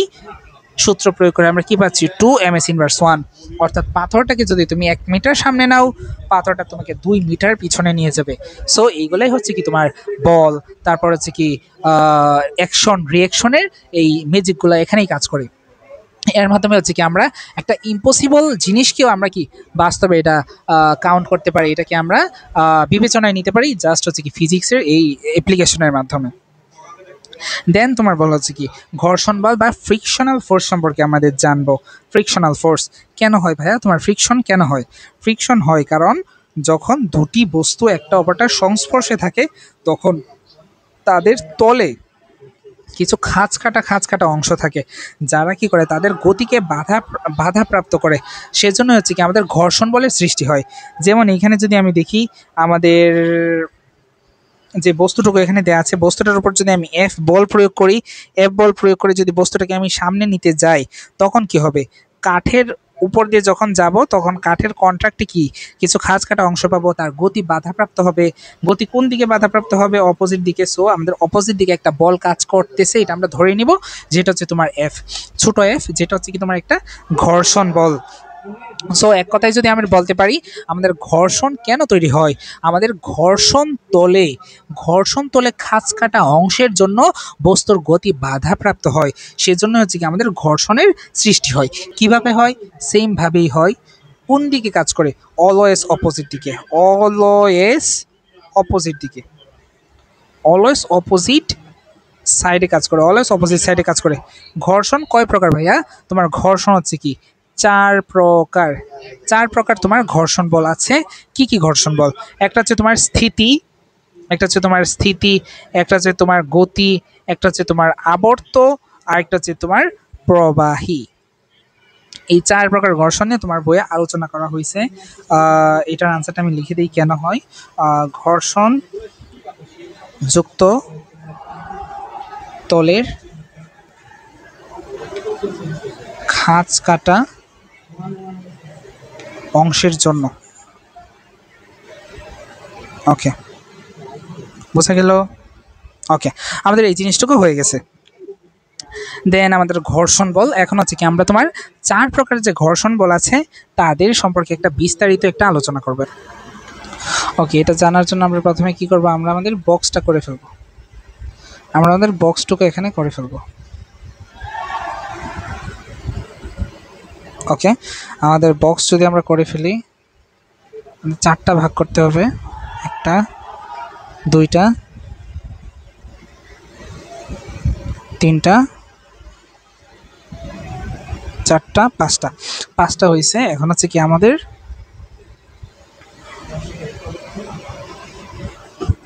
5টা ঘর্ষণের 1 2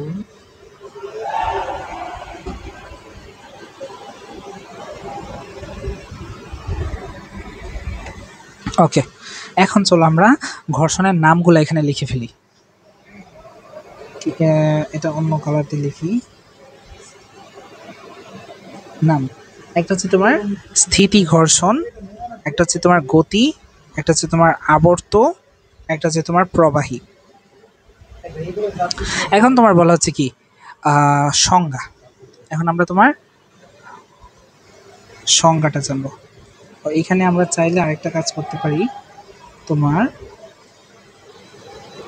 জিনিসটাকেও আরেকটু ছোট করে দিতে পারি। এখানে আমাদের আরেকটা বৈশিষ্ট্য আনতে হবে।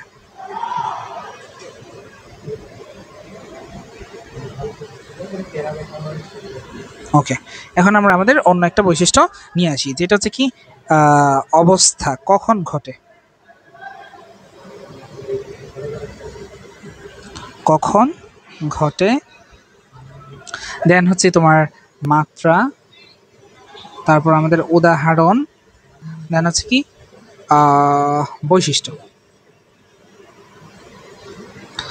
স্থিতি ঘর্ষণ কখন হয়? স্থিতি ঘর্ষণ তখন হয় কোনো বস্তু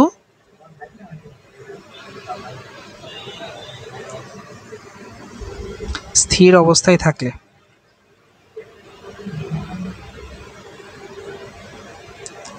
স্থির অবস্থায় থাকলে স্থিতি ঘর্ষণ কাজ করে। আর গতি ঘর্ষণ কখন কাজ করে? বস্তু চলতে শুরু করলে, চলতে শুরু করলে যে বাধা পায়। আবর্ত ঘর্ষণ কখন হয়? গোলাকার বস্তু গড়ালে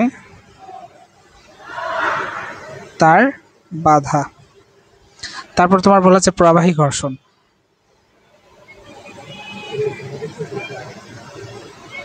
বায়ু বা তরলের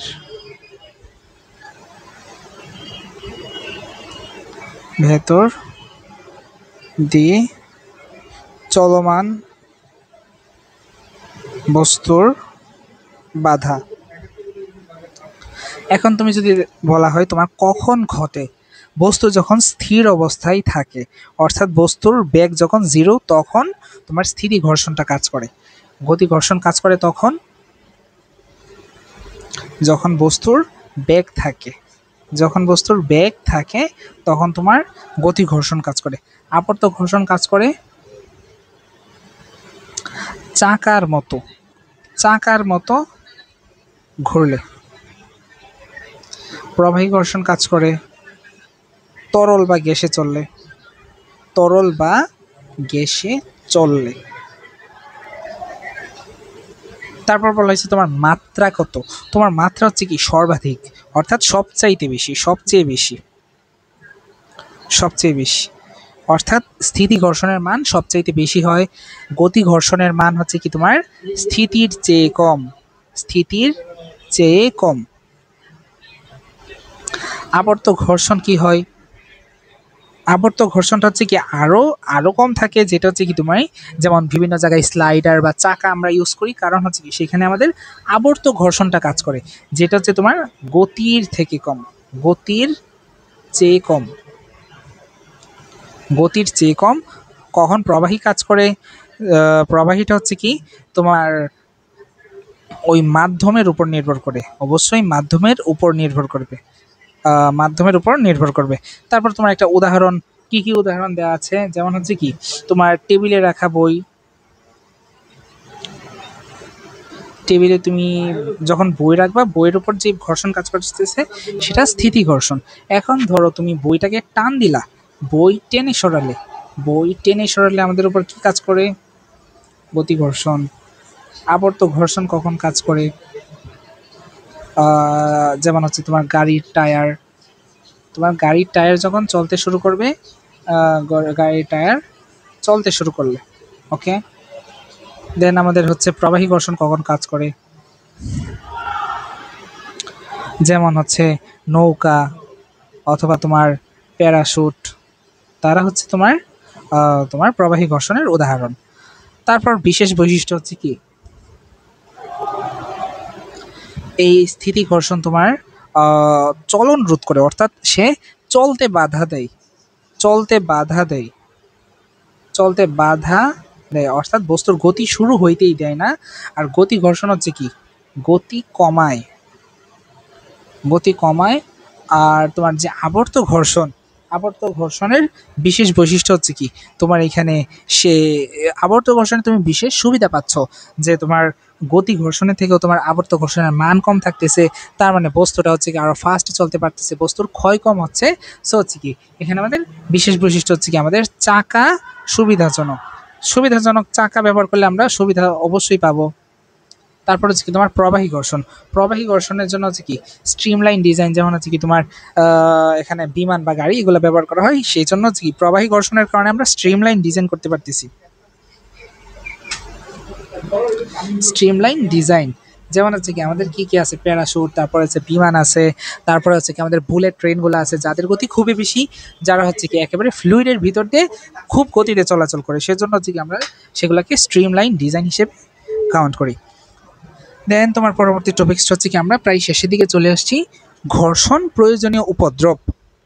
সো আমাদের হচ্ছে কি এই জিনিসটাকে আমরা লিখতে পারি friction, FRICTION, friction is necessary evil, NECESSARY, necessary evil.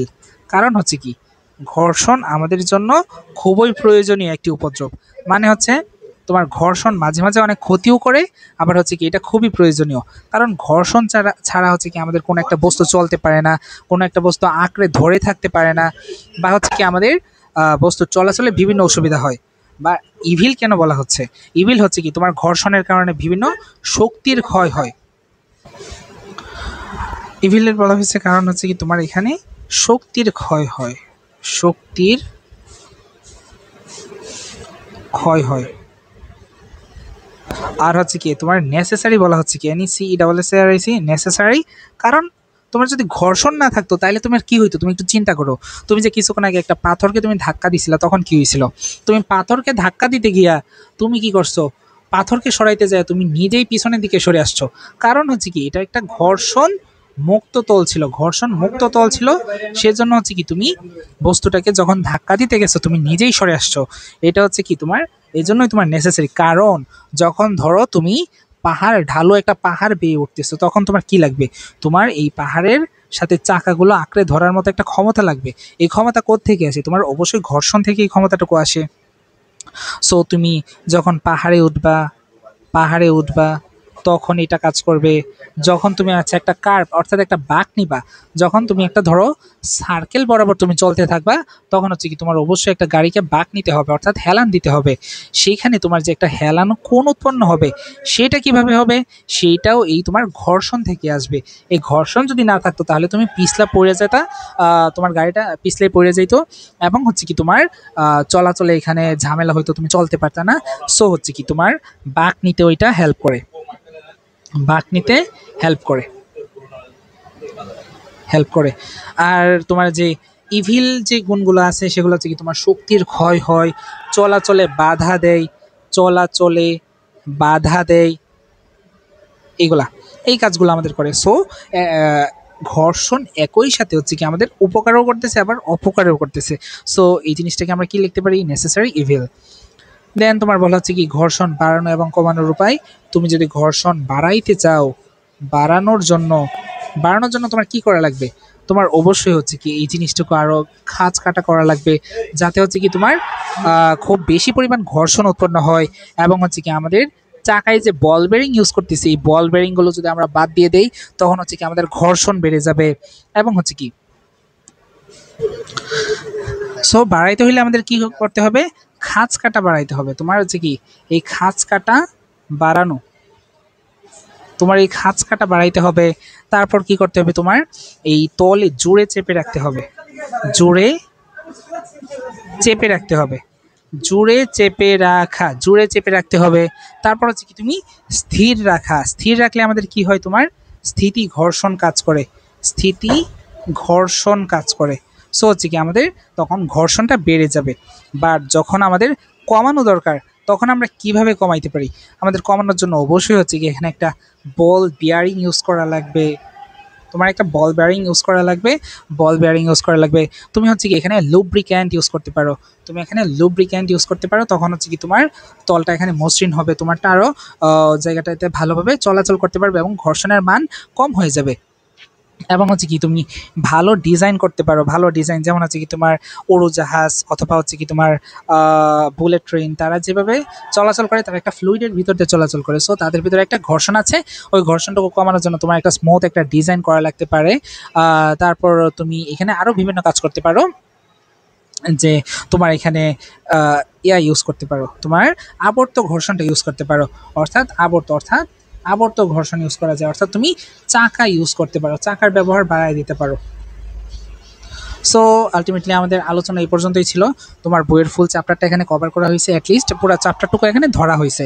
এখন তোমার এইটার ভিতরে বিভিন্ন আরও হাই কনসেপ্টের ম্যাথ আছে, যেগুলো হচ্ছে কি আমাদের আরেকটু আলোচনা করলেও করা যেতে পারে, বাট আমাদের ক্লাসটা খুব বেশি বড় হয়ে গেছে, যেটার জন্য আমাদের অ্যাটলিস্ট আধা ঘন্টার একটা ক্লাস লাগবে, যেটাতে তোমার সম্পূর্ণ ম্যাথটুকু কাভার করে দেওয়া হবে। এবং হচ্ছে কি তোমাদের এখানে যদি আরও কোনো প্রবলেম থাকে, তুমি যদি কোনো কিছু না বোঝো, তাহলে হচ্ছে অবশ্যই আমাদের আস্ক করতে পারো, তুমি তোমার কোয়েশনগুলো এখানে দিয়ে দিবে, বা হচ্ছে কি আমাদের ইনবক্সে আস্ক করতে পারো। আমি তোমাদের সাথী ভাই এতক্ষণ তোমাদের সাথে ক্লাস নিলাম, আমাদের যে শেডো স্কুল প্ল্যাটফর্মটা আছে সেটার সাথে তুমি যুক্ত থাকলে অ্যাটলিস্ট আমাদের সবগুলো আপডেট তুমি পেয়ে যাবা। তারপর হচ্ছে কি আমরা আমাদের ধারাবাহিকভাবে সবগুলো ক্লাস এখানে আপলোড দিয়ে তোমার হচ্ছে কি ফুল একটা প্লেলিস্ট আমরা কমপ্লিট করার চেষ্টা করব। এবং হচ্ছে কি তোমার আসন্ন যে এসএসসি 2026 ব্যাচ, তোমাদের এসএসসি পরীক্ষার আগেই অর্থাৎ পূর্ব মুহূর্তে আমরা তোমার ম্যাথ এবং ফিজিক্সটা অন্তত শেষ করে দেওয়ার চেষ্টা করব।